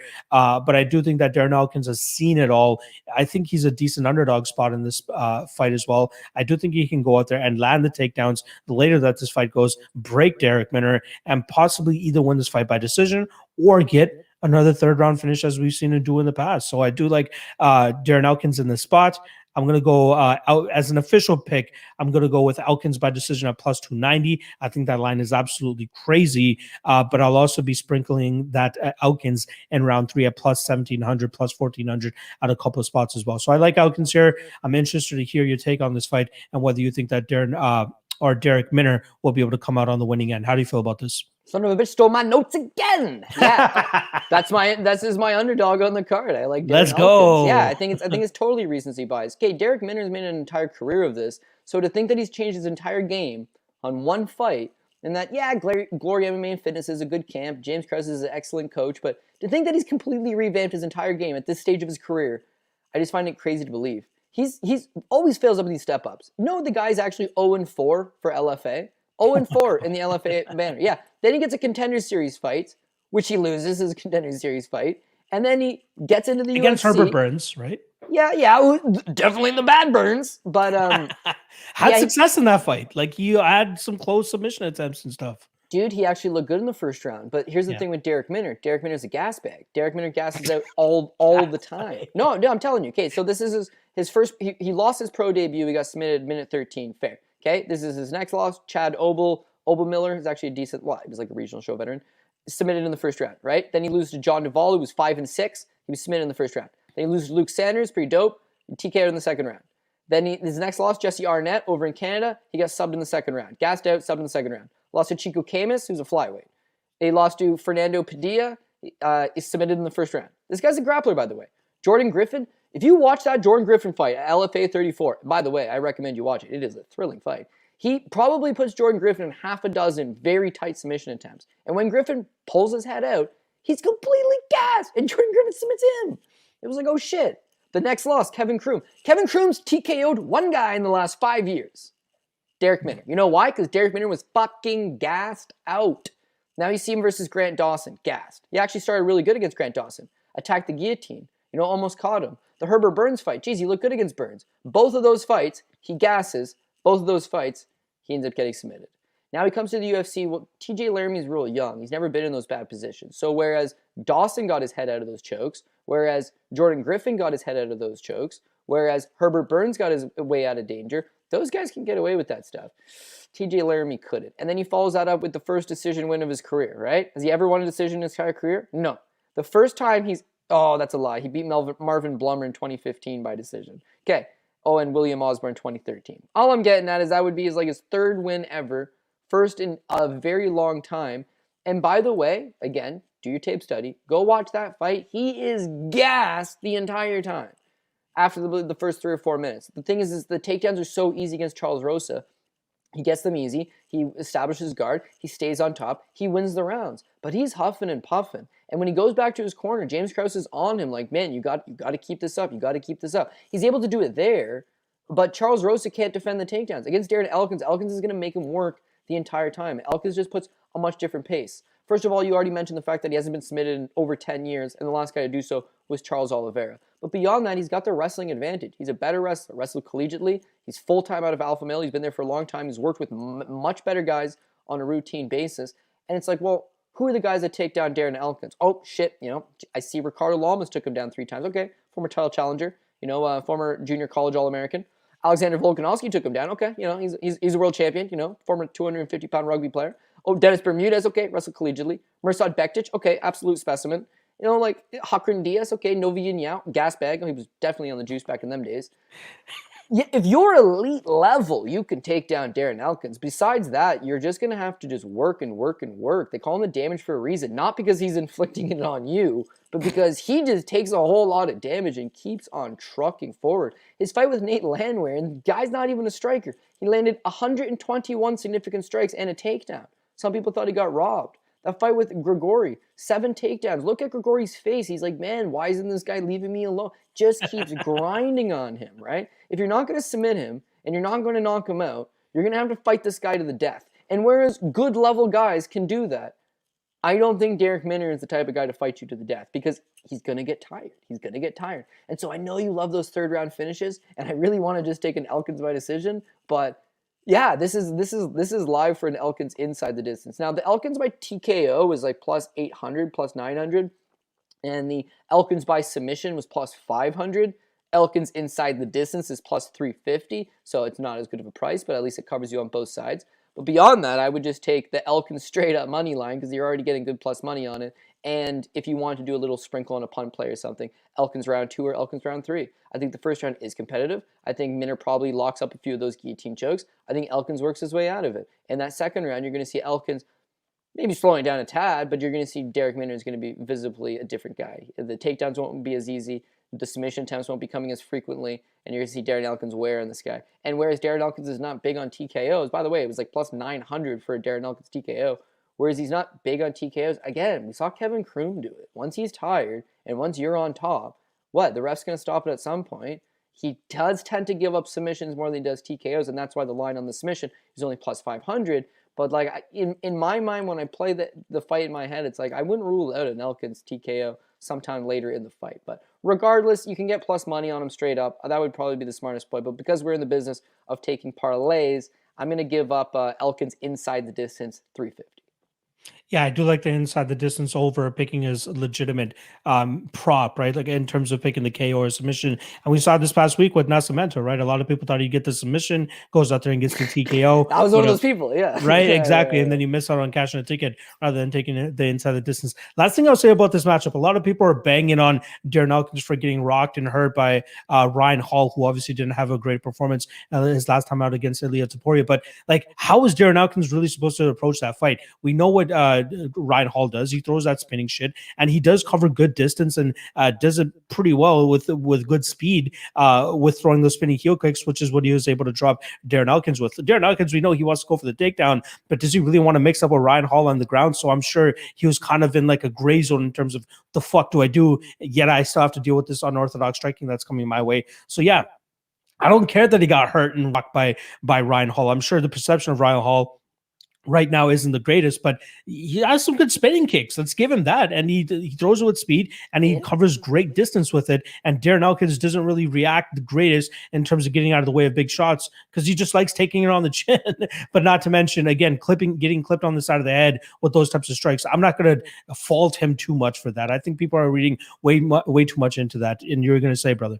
Yeah, I'm going to agree with that. I mean, he hit Gray Manor with a lot of them same kicks, and they look good. And as bad as he looked against Topuria, he threw a pretty nasty head kick in the first, 30 seconds. Now, right? They say it's the one you don't see coming. You know, a lot of guys have legendary chins. They've taken a ton of damage, and then it's that one short shot. It's the one that you don't see coming. You always hear that in boxing. It's been, a notoriously long... Well, here's the thing. When you get hit in the face with a sweet chin music, you don't see it coming, and I think that's the biggest thing. Elkins has got a style predicated on backing you up, bringing you down. He's dealt with a lot of styles in the gym before, but nobody does that. Nobody fights like Ryan Hall. And as a result, Gray did the same thing. You get so frustrated trying to just follow this guy, and he's dancing, that your hands are low. You make a momentary lapse in judgment, and boom, Shawn Michaels right to the face. So I'll give him the benefit of the doubt. Nate Landwehr hit him with the kitchen sink, and he took all them shots. I mean, it was a very thrilling fight. It was a good fight. It was a close fight. I'll give him the benefit of the doubt. However, at some point, yeah, maybe Elkins and the damage that he's incurred in his career is starting to catch up to him. I'll give him a pass on that Ryan Hall fight as well.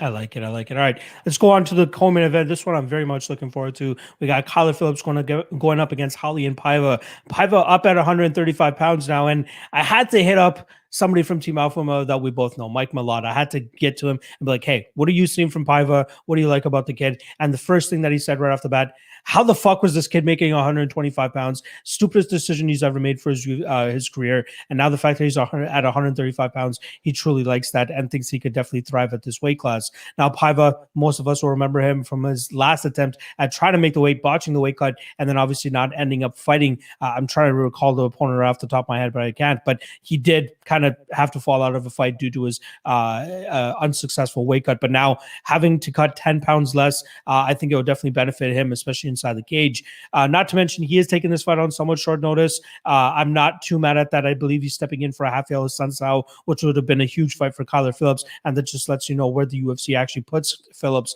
and the kind of trajectory that he's currently on. Raulian Paiva, though, I think I used to call him the dark horse of the flyweight division. He did drop that fight to Kai Kara-France, a fight that I thought he truly won. Got a bit of the hometown rub from Kai Kara-France, having that fight in his backyard. But then again, that Zalgas Zumagulov fight could have gone either way as well, probably the Zumagulov side. So Paiva definitely, it balances out there, getting the win and loss in that aspect. But I do think that Paiva was compromised going into that Zumagulov fight. If you guys remember, he missed that fight, missed weight, I believe, by 2 or 3 pounds in that fight. And I felt even though he got the win, there were certain spots where he probably could have done better, if he had a little bit better of a weight cut or managed his, his endurance and his cardio a little bit better. I'm expecting to see better cardio and durability from him this time around against Kyler Phillips. But Kyler Phillips is a mean son of a bitch himself, right? I will throw this out there, though. I feel like Kyler Phillips is getting a little bit too much of this hype tax on him, right? He's minus 300, opened up as a minus 150 favorite, and people just absolutely steamed his line to around that minus 300 range.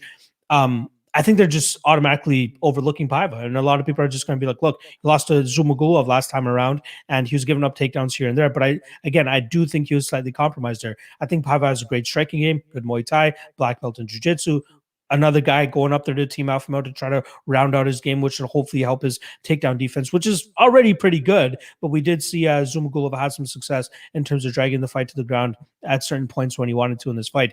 Another optically speaking good thing for Holly and Paiva here is he seems to be the guy that's always moving forward, kind of controlling the cage and controlling the pace of the fight, at least in most of his fights. And whereas Kyler Phillips, it seems like he's fine with playing that matador role, staying on the outside, sticking and moving, and just landing his shots whenever he tries to close the distance. The difference here, though, is I do think he's going to struggle with the striking of Holly and Paiva here, who, in my opinion, is a very good striker. I think he has great Muay Thai.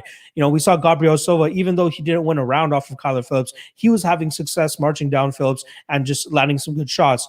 I just don't think he's as good of a striker as what Paiva brings to the table, which is where I think Paiva will have more success than Silva did and could potentially steal some rounds off of the judges here. I think the line is a little bit too wide. I like Paiva in this spot as well. Plus 240 is a great line. I'm going to be taking a shot on the money line there myself. But even for him to win by decision, I think is sitting around plus 450. I don't mind that spot at all, as, again, optically speaking, he does some good things. Paiva by decision plus 455 is what the line is right now. Again, I think Phillips is the truth. I think he has great potential, and I think that he could definitely fulfill that potential. But stylistically speaking, I think that this is a tough fight for him. And the line, again, a little bit too wide. And optically speaking, I think that Paiva can go out there and make this a much closer fight. And I'd like to hold a plus 240 ticket in a fight that I believe will go to decision. And if it's close, I think that we're going to get some value off of Paiva. The last thing I'll say about this, when I'm talking about value and close fights that I believe are going to go to a decision, I'm going to point to that Jessica Eye versus Jennifer Maia fight that we had a couple weeks ago. Plus 165 is what I got Jessica Eye on. And even though, some people are going to stick their flag on the ground and be like, oh, Jennifer Maia easily won that fight, just head on over to MMA Decisions and just look at the scoring there. You have the media completely split on that, and you have the fan scoring. The media was split on that, and fan scoring was in favor of of Jessica Eye. I believe there was a 50%, she was 67% of people scored the first round for Jessica Eye. 67% of people scored round 3 for Jessica Eye as well. Close fight. Didn't get to cash my ticket, but got some solid value on that plus 165 dog, making it a much closer fight than the odds indicate, which is exactly what I'm expecting this weekend with Phillips and Paiva. So Phillips will be able to stick and move, land his good shots. I would like to see a little bit better striking defense from Paiva, but Paiva has a mean chin on him, and I believe he should be able to take the shots from Kyler Phillips here and then dish out his own damage and make a case for himself if this fight does reach the judges' scorecard. So I like Paiva here. I have a feeling I know who you like in this spot, but I'd still like to see how you break down this fight, brother. Yeah, what screwed you in the Jessica Eye fight was the inverted headbutt, yes. right? That splits her head open. Now there's blood everywhere. Now you're going to score it for the person who's not bleeding everywhere. It's optic. It's all optics. And so, yeah, when you think it's going to be a close fight and you think it's going to go to the decision, I think this is going the distance.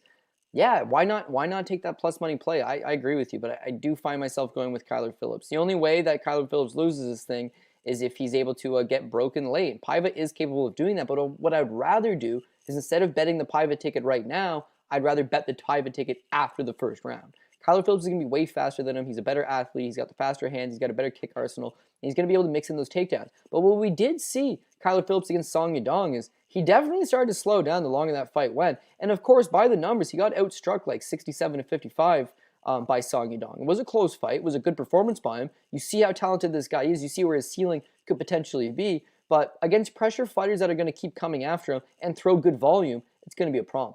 Everything we know about Paiva as a flyweight. And I will agree, at 135 pounds, he should have more energy. He should have better output. Doesn't have a bad weight cut, is able to go out there and actually put his game together. Maybe he's better. But that's just, that's maybe. That's just, wishful thinking. You look at his run, it's been good, but it hasn't been great. He won on the Contender Series against Alan Nascimento, split decision win for him. He gets taken down in that fight. Then he fights Kai Kara-France, split decision loss. Again, we know it's close, but he does give up 2 takedowns in that fight. The Rogerio Bontrain fight, it was a cut stoppage, so you give him the benefit of the doubt, but he got taken down twice in that fight. Mark De La Rosa, that's a win for anybody in this division, right? Let's be real. So he gets the win over De La Rosa. That's fine. But, it's kind of expected. And then the fight with Zhalga Zhumagulov. Again, he gets taken down twice. In my opinion, he lost the fight. He got outstruck and taken down. Missed weight, came in at 129 pounds. Missed weight, outstruck, taken down, still wins the fight. That doesn't look good to me. So now he's booked to fight David Dvorak. Actually, first he's fighting Amir Albazi 3 months later. He pulls out, right? 7 months later, he gets David Dvorak, and he's hospitalized due to a bad weight cut. That's only 8 weeks ago. 8 weeks ago, he's forced to go to the hospital because his body's shutting down. Yeah, no shit, he should have been fighting at 135 all along. And now he is fighting at 135. But 8 weeks ago, he was hospitalized. I don't think his body's fully grown. I don't think he's filled into this frame yet. And I think that dealing with his natural advantage at flyweight is that he's the biggest dude in the weight class next to the ex-champion Davidson Figueiredo. At 135, that natural advantage is off the table. And that's where I think Phillips is going to have success. If Zalgas is taking you down, Bontarin's taking you down, Kai Kara-France is taking you down, Alan Nascimento's taking you down, you don't think Kyler Phillips would be able to get the takedowns? And as well as that Matador style, I mean, Paiva moves forward. I think that he's going to be able to intercept him, land some nice-looking counters, mix in those takedowns, land some kicks, and hopefully pull that for 2 of those 3 rounds. I'm not worried about Kyler Phillips. I'm worried about the longer this thing goes, Paiva just doesn't go away because he's super durable. Just doesn't go away, keeps coming at him, and makes this a lot dicier than I'd like. Make this more of a sweat than I'd like it to be. And like you're saying, if it's going to be a sweat, I want the plus 220 ticket. And that makes a lot of sense, brother. It really does. But on this occasion, I'm going to keep with Kyler Phillips. I already have him on those parlays, so I'm ride or die with him at this point anyway. I can't get out of those quite yet. If it was a hedge situation, great, but I still need Arce to win. I still need a couple guys to come through first. So with Phillips, I'm going to go with him. But if I don't like this 3-1 price tag, and I don't, I improve it all day long by taking that Phillips by decision, which could be had. It's minus 110. You don't get a plus money play out of it. But, you know, it's near even money depending on where your book's at. And again, I think that Phillips is ultra talented, but Paiva just don't go away, you know. He's tough to submit. He's tough to knock out. He has been stopped due to a cut stoppage, but a nasty cut, by the way. Like, I very rarely agree with cut stoppages, but his whole eyebrow's otherwise fallen off, right? Yeah. So, like, what he was supposed to get plastic surgery and just be, like, disfigured for life? Like, just call it off, and we'll come back and we'll do it again sometime. I agree with that stoppage, but it's also a cheapy stoppage. Like, what are the chances that, you know, you got bombed with that one shot? Don't expect it to happen again. So I think Phillips just controls at least 2 of those 3 rounds and settles in for a decision, which I'm going to take at minus 110. But this is the point of the night where I'll be sweating. If everything goes accordingly and I can get this co-main event, you know, I will agree. It's not a great line, but I think Phillips is the superior fighter. And at 135, where he's the natural guy, he should be able to get the victory. So hopefully I'm not wrong on this one because I just need 3 key guys to come through. He would be one of them. A very unfortunate fight for Paiva against Bontarin, like you were talking about, because he landed a beautiful shot on Bontarin, opening up a cut and even blowing up the eye of Bontarin that night. And then in return, Bontarin lands a beautiful knee and he gets the cut stoppage there. So it's a very bad luck for Paiva in that spot, especially if I'm not mistaken. Actually, that was the second loss. Now that I'm thinking about it, you're going to say? Did I lose you? You look like you froze on me for a second there. Yep, you're definitely frozen. I hope it's not my internet, but I'm pretty certain it's you because I'm looking at the YouTube stream and you're still frozen. So hopefully we can get him to pop out and pop back in. And it couldn't be a more flattering image of him freezing up on us here. It looks like he's taking a shit over there, but this is Kelby. We'll wait for him to get back in here. Let me remove him and try to bring him back. Yeah, he's blacked out. I'm sure he'll jump. Yeah, he's hopped out now. I'm sure he'll hop out or hop back in a second here. I'm sure somebody's screenshotted that. Yeah, my guy OK is screenshotted that here. That cracked me up. Let me see if I can get him back in here. There he is. There's my guy, Cody. Yeah, I don't know. Was it on my end or your end? It was definitely your end because I was looking at the live stream as well on YouTube, and it was definitely you. Was it? Okay, I looked on my side and like you were the one cutting out, and then it just both went to pinwheel, and then it was like something went wrong. I was like, okay. Are you watching on StreamYard or are you watching it on the on YouTube? I got it on StreamYard. StreamYard will always show ours as best as possible, but the YouTube one is where it'll show what's actually going on. Well, sons of bitches, we only got one fight left to go. Okay, I'll leave you with this, and then we can move on. Imagine you are Rolly and Paiva. You're getting ready. They're like, dude, you want to fight David Dvorak at 125? You're like, yeah, okay, cool, I'm with that. Know what? let's not fight David Dvorak at 125. Let's fight Kyler Phillips at 135. Like, oh shit, man, that's a step up. But hey, I'm a fighter. I'll take it. If you're Kyler Phillips, you're getting ready for Rafael Sunset. And they're like, dude, you want to take on 135-pound Rafael Sunset? Oh, wait, would you rather take on 128 or 129-pound Raulian Paiva coming up from flyweight on short notice, hospitalized 2 weeks ago, doesn't have nearly the resume of this man? Okay, yeah, sure. Am I getting paid the same amount of money? Yeah, okay, yeah, that's the one you're jumping on, right? So, I don't know. Hopefully he's over-prepared, and hopefully Paiva's a little under-prepared. And then, yeah, we got the main event, baby. All right, let's move it on right to the main event, like you're saying. But I do want to remind you guys, as always, hit that like, hit that subscribe. I can't believe we got 275 motherfucking people in here right now, 11:45 a.m. Eastern.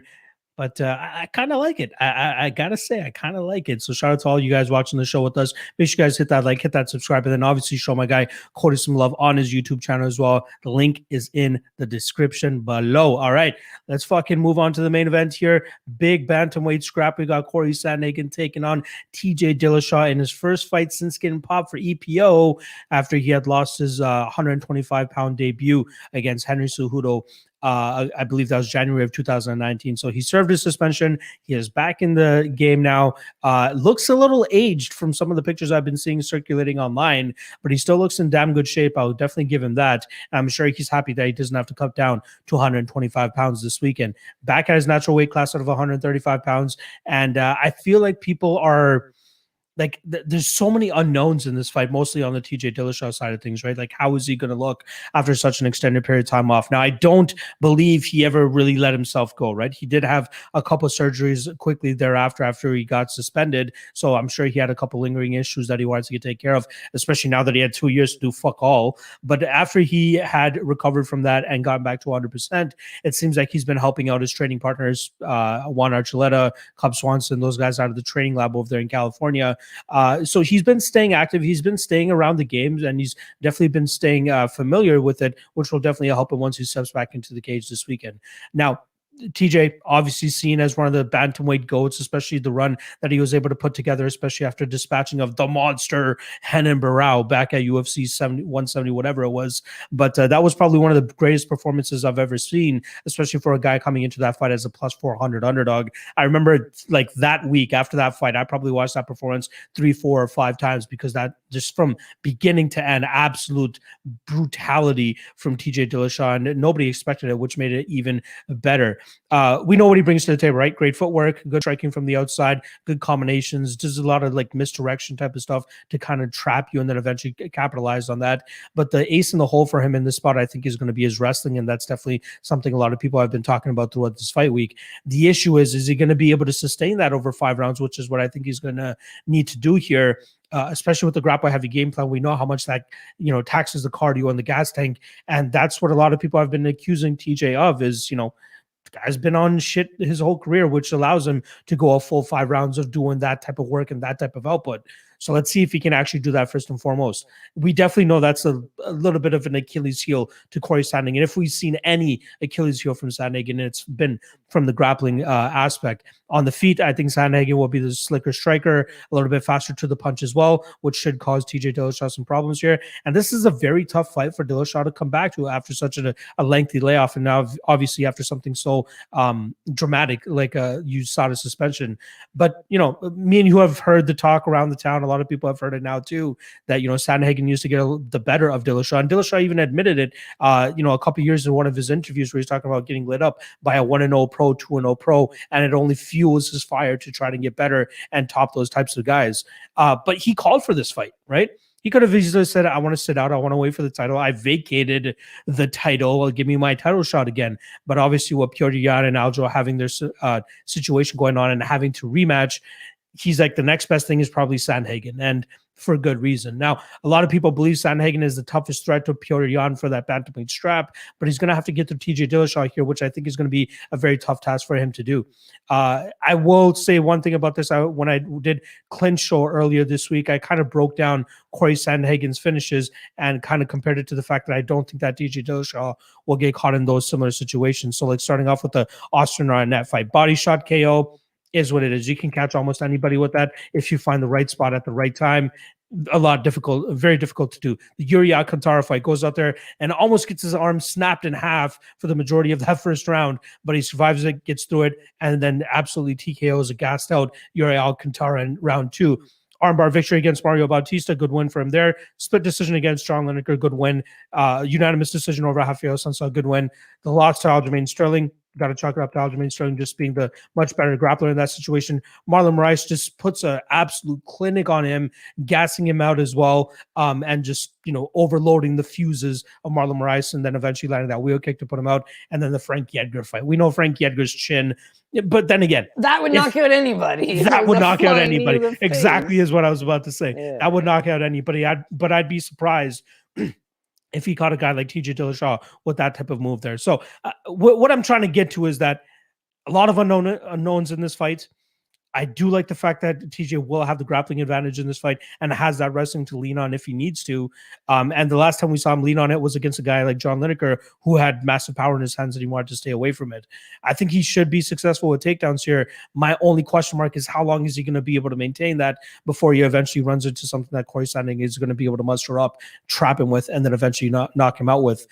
Stay away fight for me personally. I am leaning with the dog here with TJ Dillashaw. I see his line ballooning up a little bit now. He's at plus 165.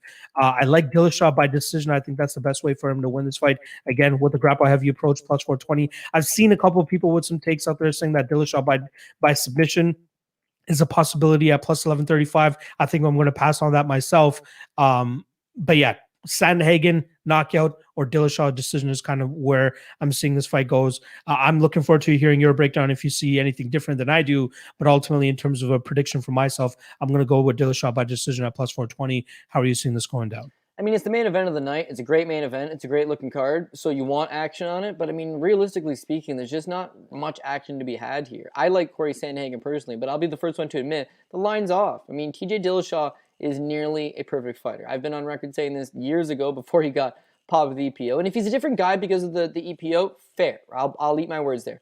But what does this guy do that you don't like? I mean, wrestling, spectacular. Wrestled collegiately, great athlete. Spent a lot of time at Alpha Male working on that specific craft. His wrestling solid. Takedown defense is solid. His striking, another level. Spent all that time doing privates with Dwayne Ludwig. His footwork's incredible. Excellent punch selection. Great power for the weight class. Cardio, probably because of the EPO, but endless. Can fight hard 5 rounds. This guy does everything well. But then if you had to be an asshole and you had to point out like maybe one thing, it's like, yeah, maybe he isn't the most durable guy going. We all know about that John Dodson fight on the Ultimate Fighter finale back in the day. Caught the overhand right, knocked out very first round. Cody Garbrandt on record being like, yeah, I used to kick this guy's ass in the gym all the time as well. I dropped him in the gym. First fight between him and Cody Garbrandt, he does get dropped in that first round. And then again, we can chalk it up to a bad weight cut. It was probably a bad weight cut. But his last fight against Henry Cejudo, knocked out in 32 seconds, never got going. If there was one thing that didn't make him that perfect fighter, Luke Rockhold, in my opinion, is almost a perfect fighter as well. What does Luke Rockhold do bad? 205 Luke Rockhold, not as much, but he's chinny. That's his problem, is that when you're fighting the best guys in the world, it's going to come out. Would I like to see him versus Peter Yan? Absolutely. But that's going to turn into a dirty dog fight at some point. And Peter Yan's going to thrive in that situation, and TJ's going to curl up. You hit him with your best shot, I don't know that he's going to still be there. So him versus Cory Sandhagen, super interesting. But the 5 rounds should be the key difference for Sandhagen. I can see TJ coming out here and working his wrestling, trying to take this guy, neutralize him a little bit. But over the course of 25 minutes, is he going to wrestle for 25 minutes? I don't think so. The narrative of he's going to submit him, why is that? TJ hasn't submitted a guy in what, like 10 years? When was the last time he submitted a guy? Like 2015. Not 10 years, 6, 7 years ago. So been a long time since he submitted anyone. And with Sandhagen, it's like, he got submitted by Aljamain Sterling. That's a pass-worthy fight. Sterling is a grappling expert, has nasty submissions, hit a Sula of stretch on somebody. Like, on Cody Stamann, who's actually a pretty credible opponent. Like, the guy's pretty legit. I don't think that TJ is going to take him down, backpack him. You know why they call him the Funk Master? It's from grappling. When you'd grapple him, it's like, holy shit, how does he do that? How does he move like that? How does he get this position? How does he squirm out of this position? He's a nimble guy. He's a very flexible guy, and he's a very tricky type fighter. The wrestling and the grappling from TJ is a lot more straightforward. So if he does get the takedown, I'm not ruling out that he could get a takedown. I just think that Sandhagen's going to be able to survive till the end of the round and start the next one standing, or at the very least, hopefully, work your way back up. When they are standing, again, TJ, who wants to strike with TJ? Great point. But Sandhagen's not going to be out of his dimension. They trained together for a while. I mean, they were both actually with Dwayne Ludwig, and they spent time in California together with Marlo Cheeto Vera. So they're familiar with each other. And this is what I was telling Paul Shaughnessy. When you were Corey Sandhagen, you were 1-0, 2-0, you were like, yo, I'm fighting the world champion. I'm fighting the best guy in the division, a guy that's considered one of the greatest of all times at 135 pounds. When you were TJ Dillashaw fighting this kid, he was untapped potential, man. He was green. He was young. He was still learning. You could get away with stuff. They meet 2 years later. TJ's on the regression. Has to be. Because one, we're assuming he's not on EPO anymore, but also it's just like naturally his body's gotten older. Whereas Sandhagen seems to be getting more comfortable and more comfortable. How does he rebound from the Aljamain loss? He comes out and puts on 2 spectacular wins over 2 very credible level guys. And again, the manner in which he's knocking them out could knock out anybody. If he hits TJ with that same knee, if he hits TJ with the overhand, if he just even batters him and puts a pace on him, it could be good. But that all of that being said, the line is still very much so off. So if I got Sandhagen on tickets, and you guys know how I roll, I'll put all these guys on a ticket at the very least. But the tickets that have Sandhagen, if they're unscathed coming to the main event, this is an easy hedge out because I can get solid plus money on TJ, and I know it's a dangerous fight. However, we're in the business of making pre-fight picks. And the pre-fight pick is going to have to be Corey Sandhagen. I also kind of went with that Sandhagen by TKO at plus 125. It's 25 minutes to work with, dude. That's a long time. I think that at some point he's able to find just find the kill shot, right, and put Dillashaw away. But again, I mean that's just kind of forcing a prop. That's not a prop that I love. That's not a prop that I would go to. But it is plus money, and I don't think Sandhagen beats him by decision. So if I'm picking Sandhagen, I would have to pick him inside the distance. He's not submitting Dillashaw. I get the TKO. You were kind of mentioning you don't mind Dillashaw clearly, but it was like Dillashaw by decision. You could see it going the distance. So I'm going to agree with that. If TJ wins, this thing's going 25. TJ loses, this thing's going inside the distance. I don't think Sandhagen's going to outpoint him for 25 more than he'll just catch him at some point along the way. Anyways, I could talk about this fight all day because it's like you just go back and forth in your own mind. It's like the price is off. I'm definitely going to agree with that, but it's not off to the point where I'm just going to force an underdog pick out of it. Like Sandhagen, I've never bet against Sandhagen, and the only time it's cost me was the Aljamain Sterling fight. He's cast iron chin. He took 106 of John Lineker's best shots, lived to tell the tale. The guy's cast iron. The submission problem, maybe a tad issue, but not against TJ. So I think he's going to be able to last, and at some point in that 25, he'll give himself a chance to get the inside the distance finish. TKO 125. Let's get this question from John West out of the way because he does want to get your thoughts here on the under 3.5 at minus 125 and not to end round 5 minus 152. How do you feel about that? Yeah, so honestly, I don't mind that under 3.5 or the fight not to end in round 5 minus 152 because again, I think that with Sandhagen, Sandhagen could finish you second, third, fourth round, but the way he fights, man, he's got a style that he could end it at any minute. I love decisions. You guys know me. I love decisions. So I always try to look at that angle of, well, is this thing going to go the distance? And with Sandhagen, it'd be hard to get a beat because one, he could go rounds. On the other hand, it's like he could just end you at any point. You've got TJ's a guy coming off a 2-year-long layoff. He's a little bit older. He's not on the same juice that he was before. He got knocked out in 32 seconds his last fight by natural flyweight. Under 3.5 looks good to me, brother. That's how I feel. But that's all kind of forcing. I want main event action. I want some action on this fight. It's the big one. I feel like I'm forcing it. And to the guys backing TJ, I get it as well. You're chasing that price. You think TJ can win. And why not get a nice plus money tag on one of the best martial artists on the planet? And TJ is that guy. But at some point, like, the torch needs to be passed. And I think Sandhagen's that next level guy. So we'll see how. Oh, by the way, none of these guys beat Peter Yan. Like, I'm firm on that. I'm firm on that. Don't matter who wins this, you're not beating Peter Yan. And Aljamain sure as shit ain't beating Peter Yan. He's a specimen. He's a specimen. He's, in my opinion, the greatest of all time. I know people want to see him win more fights. Don't worry. That'll come. It's coming. That'll come. That'll come. The only way you can screw this guy is if you put him on the sideline for a year and ice him because Aljo needs surgery. Like, line them up. Peter Yan's knocking them down. Scary dude. But outside of that, I think Sandhagen might have a better chance with him because he's durable, right? He can at least take some of those shots and keep going. Whereas TJ could fight one hell of a fight against Peter Yan, but at some point, you know how Yan works, right? It's just like, you could be losing the round. Look at the Jimmy Rivera fight. It's like, oh shit, Peter Yan doesn't look superhuman. Oh, yeah, dude's superhuman. And then the second round's like, no, shit, he wasn't super. Oh, superhuman. Dude is just 5 rounds. He's built for 5 rounds, man. For sure. He is an extreme problem. Anyways, yeah, no, I actually don't mind that under 3.5 in the fight, not to end in the 5th. But that's just personally. All right, let's move on to my favorite segment of the show, as I'm sure everybody loves it as well. But first and foremost, I do want to remind you guys we do have the Ultimate Weigh-In Show tonight, and I finally finalized my guest for tonight. Tonight we got my guy AJ MMA Betting, AJ Sholo. He's going to be coming on. DFS by the numbers. Shout out to my guy Brady. He's going to be jumping on the show tonight as well. And then we got my guy Liam Picks Fights as well. He's a very sharp dude as well.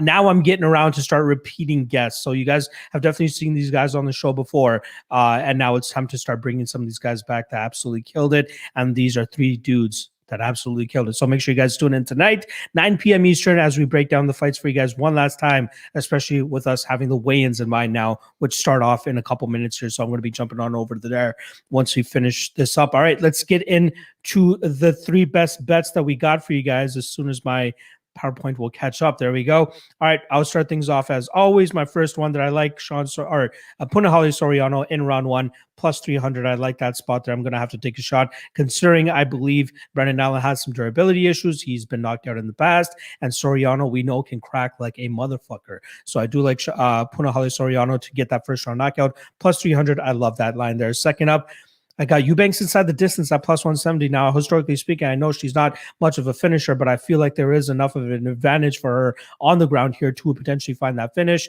Again, these are those spots that we need to take advantage of where, historically speaking, it might not be the right bet, but if you see something on tape that you believe is going to be an advantage that the odds makers and the lines can't absolutely to pick up on, I feel like you got to take advantage of it. And this is definitely one of those spots where I feel like Eubanks will be able to find that finish at plus 170. And then lastly, you guys, it's been a long time, but I have to give you guys a round 3 prop here. I'm going Elkins, round 3, plus 1,700. Let's fucking go. There are a couple round 3 spots on this card that I do like. This is definitely one of my favorites. I will say Arce is another one that I'd potentially be looking at. Heinisch is another one I'd be potentially looking at, but I do like the Stern Elkins round 3. That's my favorite one out of all of those spots that I just laid out for you guys. All right, Cody, you're up, my brother. Okay, I usually take the weenie approach, and so we're gonna go with the minus 110 with Kyler Phillips by decision. Again, there's no discrediting the toughness of Paiva. I just think that Kyler Phillips is a real deal. Speed, athletic advantage, and mixing in those takedowns is key. He's the bigger guy at 135. Paiva's not only moving up a weight class, but coming in on short notice. So Phillips by decision, minus 110. Now we got to get a little plus money, right? So we're going to move over to Adrian Yanez by KO. And by plus money, I mean real technically speaking. We got a plus 100 with Adrian Yanez. I didn't feel trying to go with the 1.5 or the 2.5. Don't know when he gets the job done, but I really feel like this guy's coming into his own. Great counter striker, big power in his hands. And the way that Randy Costa fights, he plays into the hand of a natural counterpuncher. So it could be a dicey first 3 or 4 minutes, but at some point, Yanez catches him plus 100. Okay, my ball's finally dropped. I need a real plus money, plus 145. Not exactly great, but here's what I do. I try to build up the bankroll, play it safe, and my boy Locke hits you with the big one. So, hopefully we win at least 2 of 3. That seems to be the trend with me these days. But go 2 out of 3 on the props, and then if you just hit even one of these sons of bitches, Elkins by 3rd round, oh baby, that would be a big one. So I like how we've always had that different style, right? You go for them big plus money tags. I go for the ones that I think are going to just double up our money. That's what we're trying to do. Go win 1 unit at a time, and then you can get a little bit of bold. Try to hit one of these 17-unit plays. That'd be a nice one to hit. God damn, that'd be a nice one to hit. Cody, we're a match made in heaven with this approach. Come on, dude. I know. And just talking to you, like I said, it's like, you looked at my notes, like we're on the same page for sure, man. Like I feel like we got a lot of the same range, which I feel good about because I always appreciate and very value your insights and your opinions on these fights. So feeling good about that. Hopefully the key guys can come through. The differences that we had were like, round time or, method of victory. But for the most part, I think we agree here. I like this card, and shout out, I shot you a message. Was it yesterday? Like last night, late last night. I was like, you want to shoot it in the morning, like 10 in the morning? Let's go. You're just like, yeah, in, man, cool. Like, we'll do it live. I was like, who the fuck's going to wake up at 10 o'clock in the morning? Almost 300 people. Yeah. And again, that's humbling stuff, man. It really is. So I appreciate you guys taking your Friday morning to join us. Whether you're at work, you're cutting the lawn, you're enjoying this beautiful day, it really does mean a lot. So thanks. As always, you can hit me up on Twitter at CJ Saftic, on YouTube, CJ MMA. And if you're not subscribed already, go ahead and do so right now. Got a little sweet little surprise coming out very, very, very, very shortly. So if you subscribe now, you might be able to see it. Yeah, I know. A little tee up. I'll do another little tease up on Twitter. But yeah, cool video being launched very shortly over there. So appreciate all the support, and let's go and cash some tickets this weekend, guys. Oh yeah, I do want to quickly put out there, I do like the Heinisch by decision and Yanez by KO. Those are two of my spots as well, but I don't like having the same picks, just to give you guys a little bit more variety as well. Yeah, shout out to everybody that was able to join us here nice and early. Don't know what else more to say. Is there anything that you want to say on the back end here, Cody? You seem to pretty much wrap it up pretty nicely there. No, that's about it. I mean, I know we always tried to make it same schedule, just Thursdays at 8 o'clock. And I mean, we got bounced. I mean, we were originally, fuck, what were they called? Oz.com. They're so dead to me, by the way. That's a story for a different day.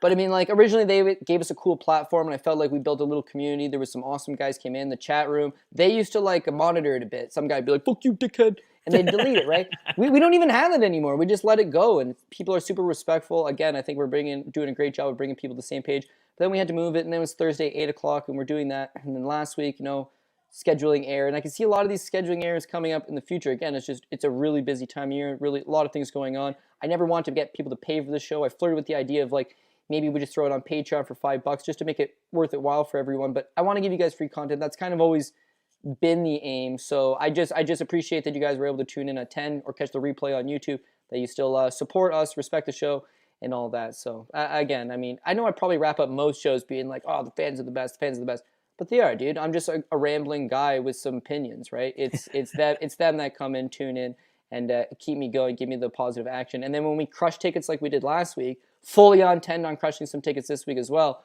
But then when you see the people being like, oh yeah, don't worry, it was just a bad bounce the week before, like, fucking Stephen Thompson, speaking of bad bounces. I know. Fuck. That was a 10K night for me, dude. Speaking of Sanford MMA screwing me. Anyways, I always say I'm going to stop talking about that. So this time I'll tell you, I'm going to stop talking about that. And hopefully we can do this again next week. If for whatever reason we weren't able to do an episode, I will give you my the Saftic guarantee that we'll hit up the pay-per-views at very least. We won't let you go stranded on a big card, but if it's a lackluster offering and the shit going on, life is life. And between matchmaking 2 pro cards, doing the DraftKings show, doing the horses, obviously it's just got 1 horse in the barn, but looking at another one. And on top of that, I mean, I work full-time for Fight Network, right? Well, full-time, I mean, it's pandemic full-time, but yeah. I got jobs, man. I got shit I got to do. So. I think the one thing that we can guarantee is at least dropping our 3 best prop bets for everybody, at least in that. I'll drop that image for us. Yeah. That's the least we can do for you guys. But as soon as we can continue to get our schedules to line up, we'll definitely always do the show whenever we can for you guys, because you guys clearly hound us week after week when you guys doing the fucking show, but we'll do it as best as we can for you guys. All right, that's pretty much it for us. Weigh-ins are pretty much kicked off 5 minutes ago, so let's go hop on over to there and see who is actually going to be making away to a couple questionable people that we're going to be looking at on the scales. And then tonight, as I said earlier, 9 p.m. Eastern, Ultimate Weigh-In Show. Me, AJ, MMA Betting, Brady from DFS by the Numbers, and my guy Liam from Liam Picks Fights. Make sure you guys join us tonight for one last breakdown of UFC Vegas 32. All right, appreciate you guys stopping by. Hit that like, hit that subscribe. Show my guy Cody some love as well on his channel, and I can't wait to see what he has up his sleeve, because I'm going to be heading on over there to check that out as well. All right, peace out, guys. Good luck on your best this weekend, and we'll hopefully see you guys next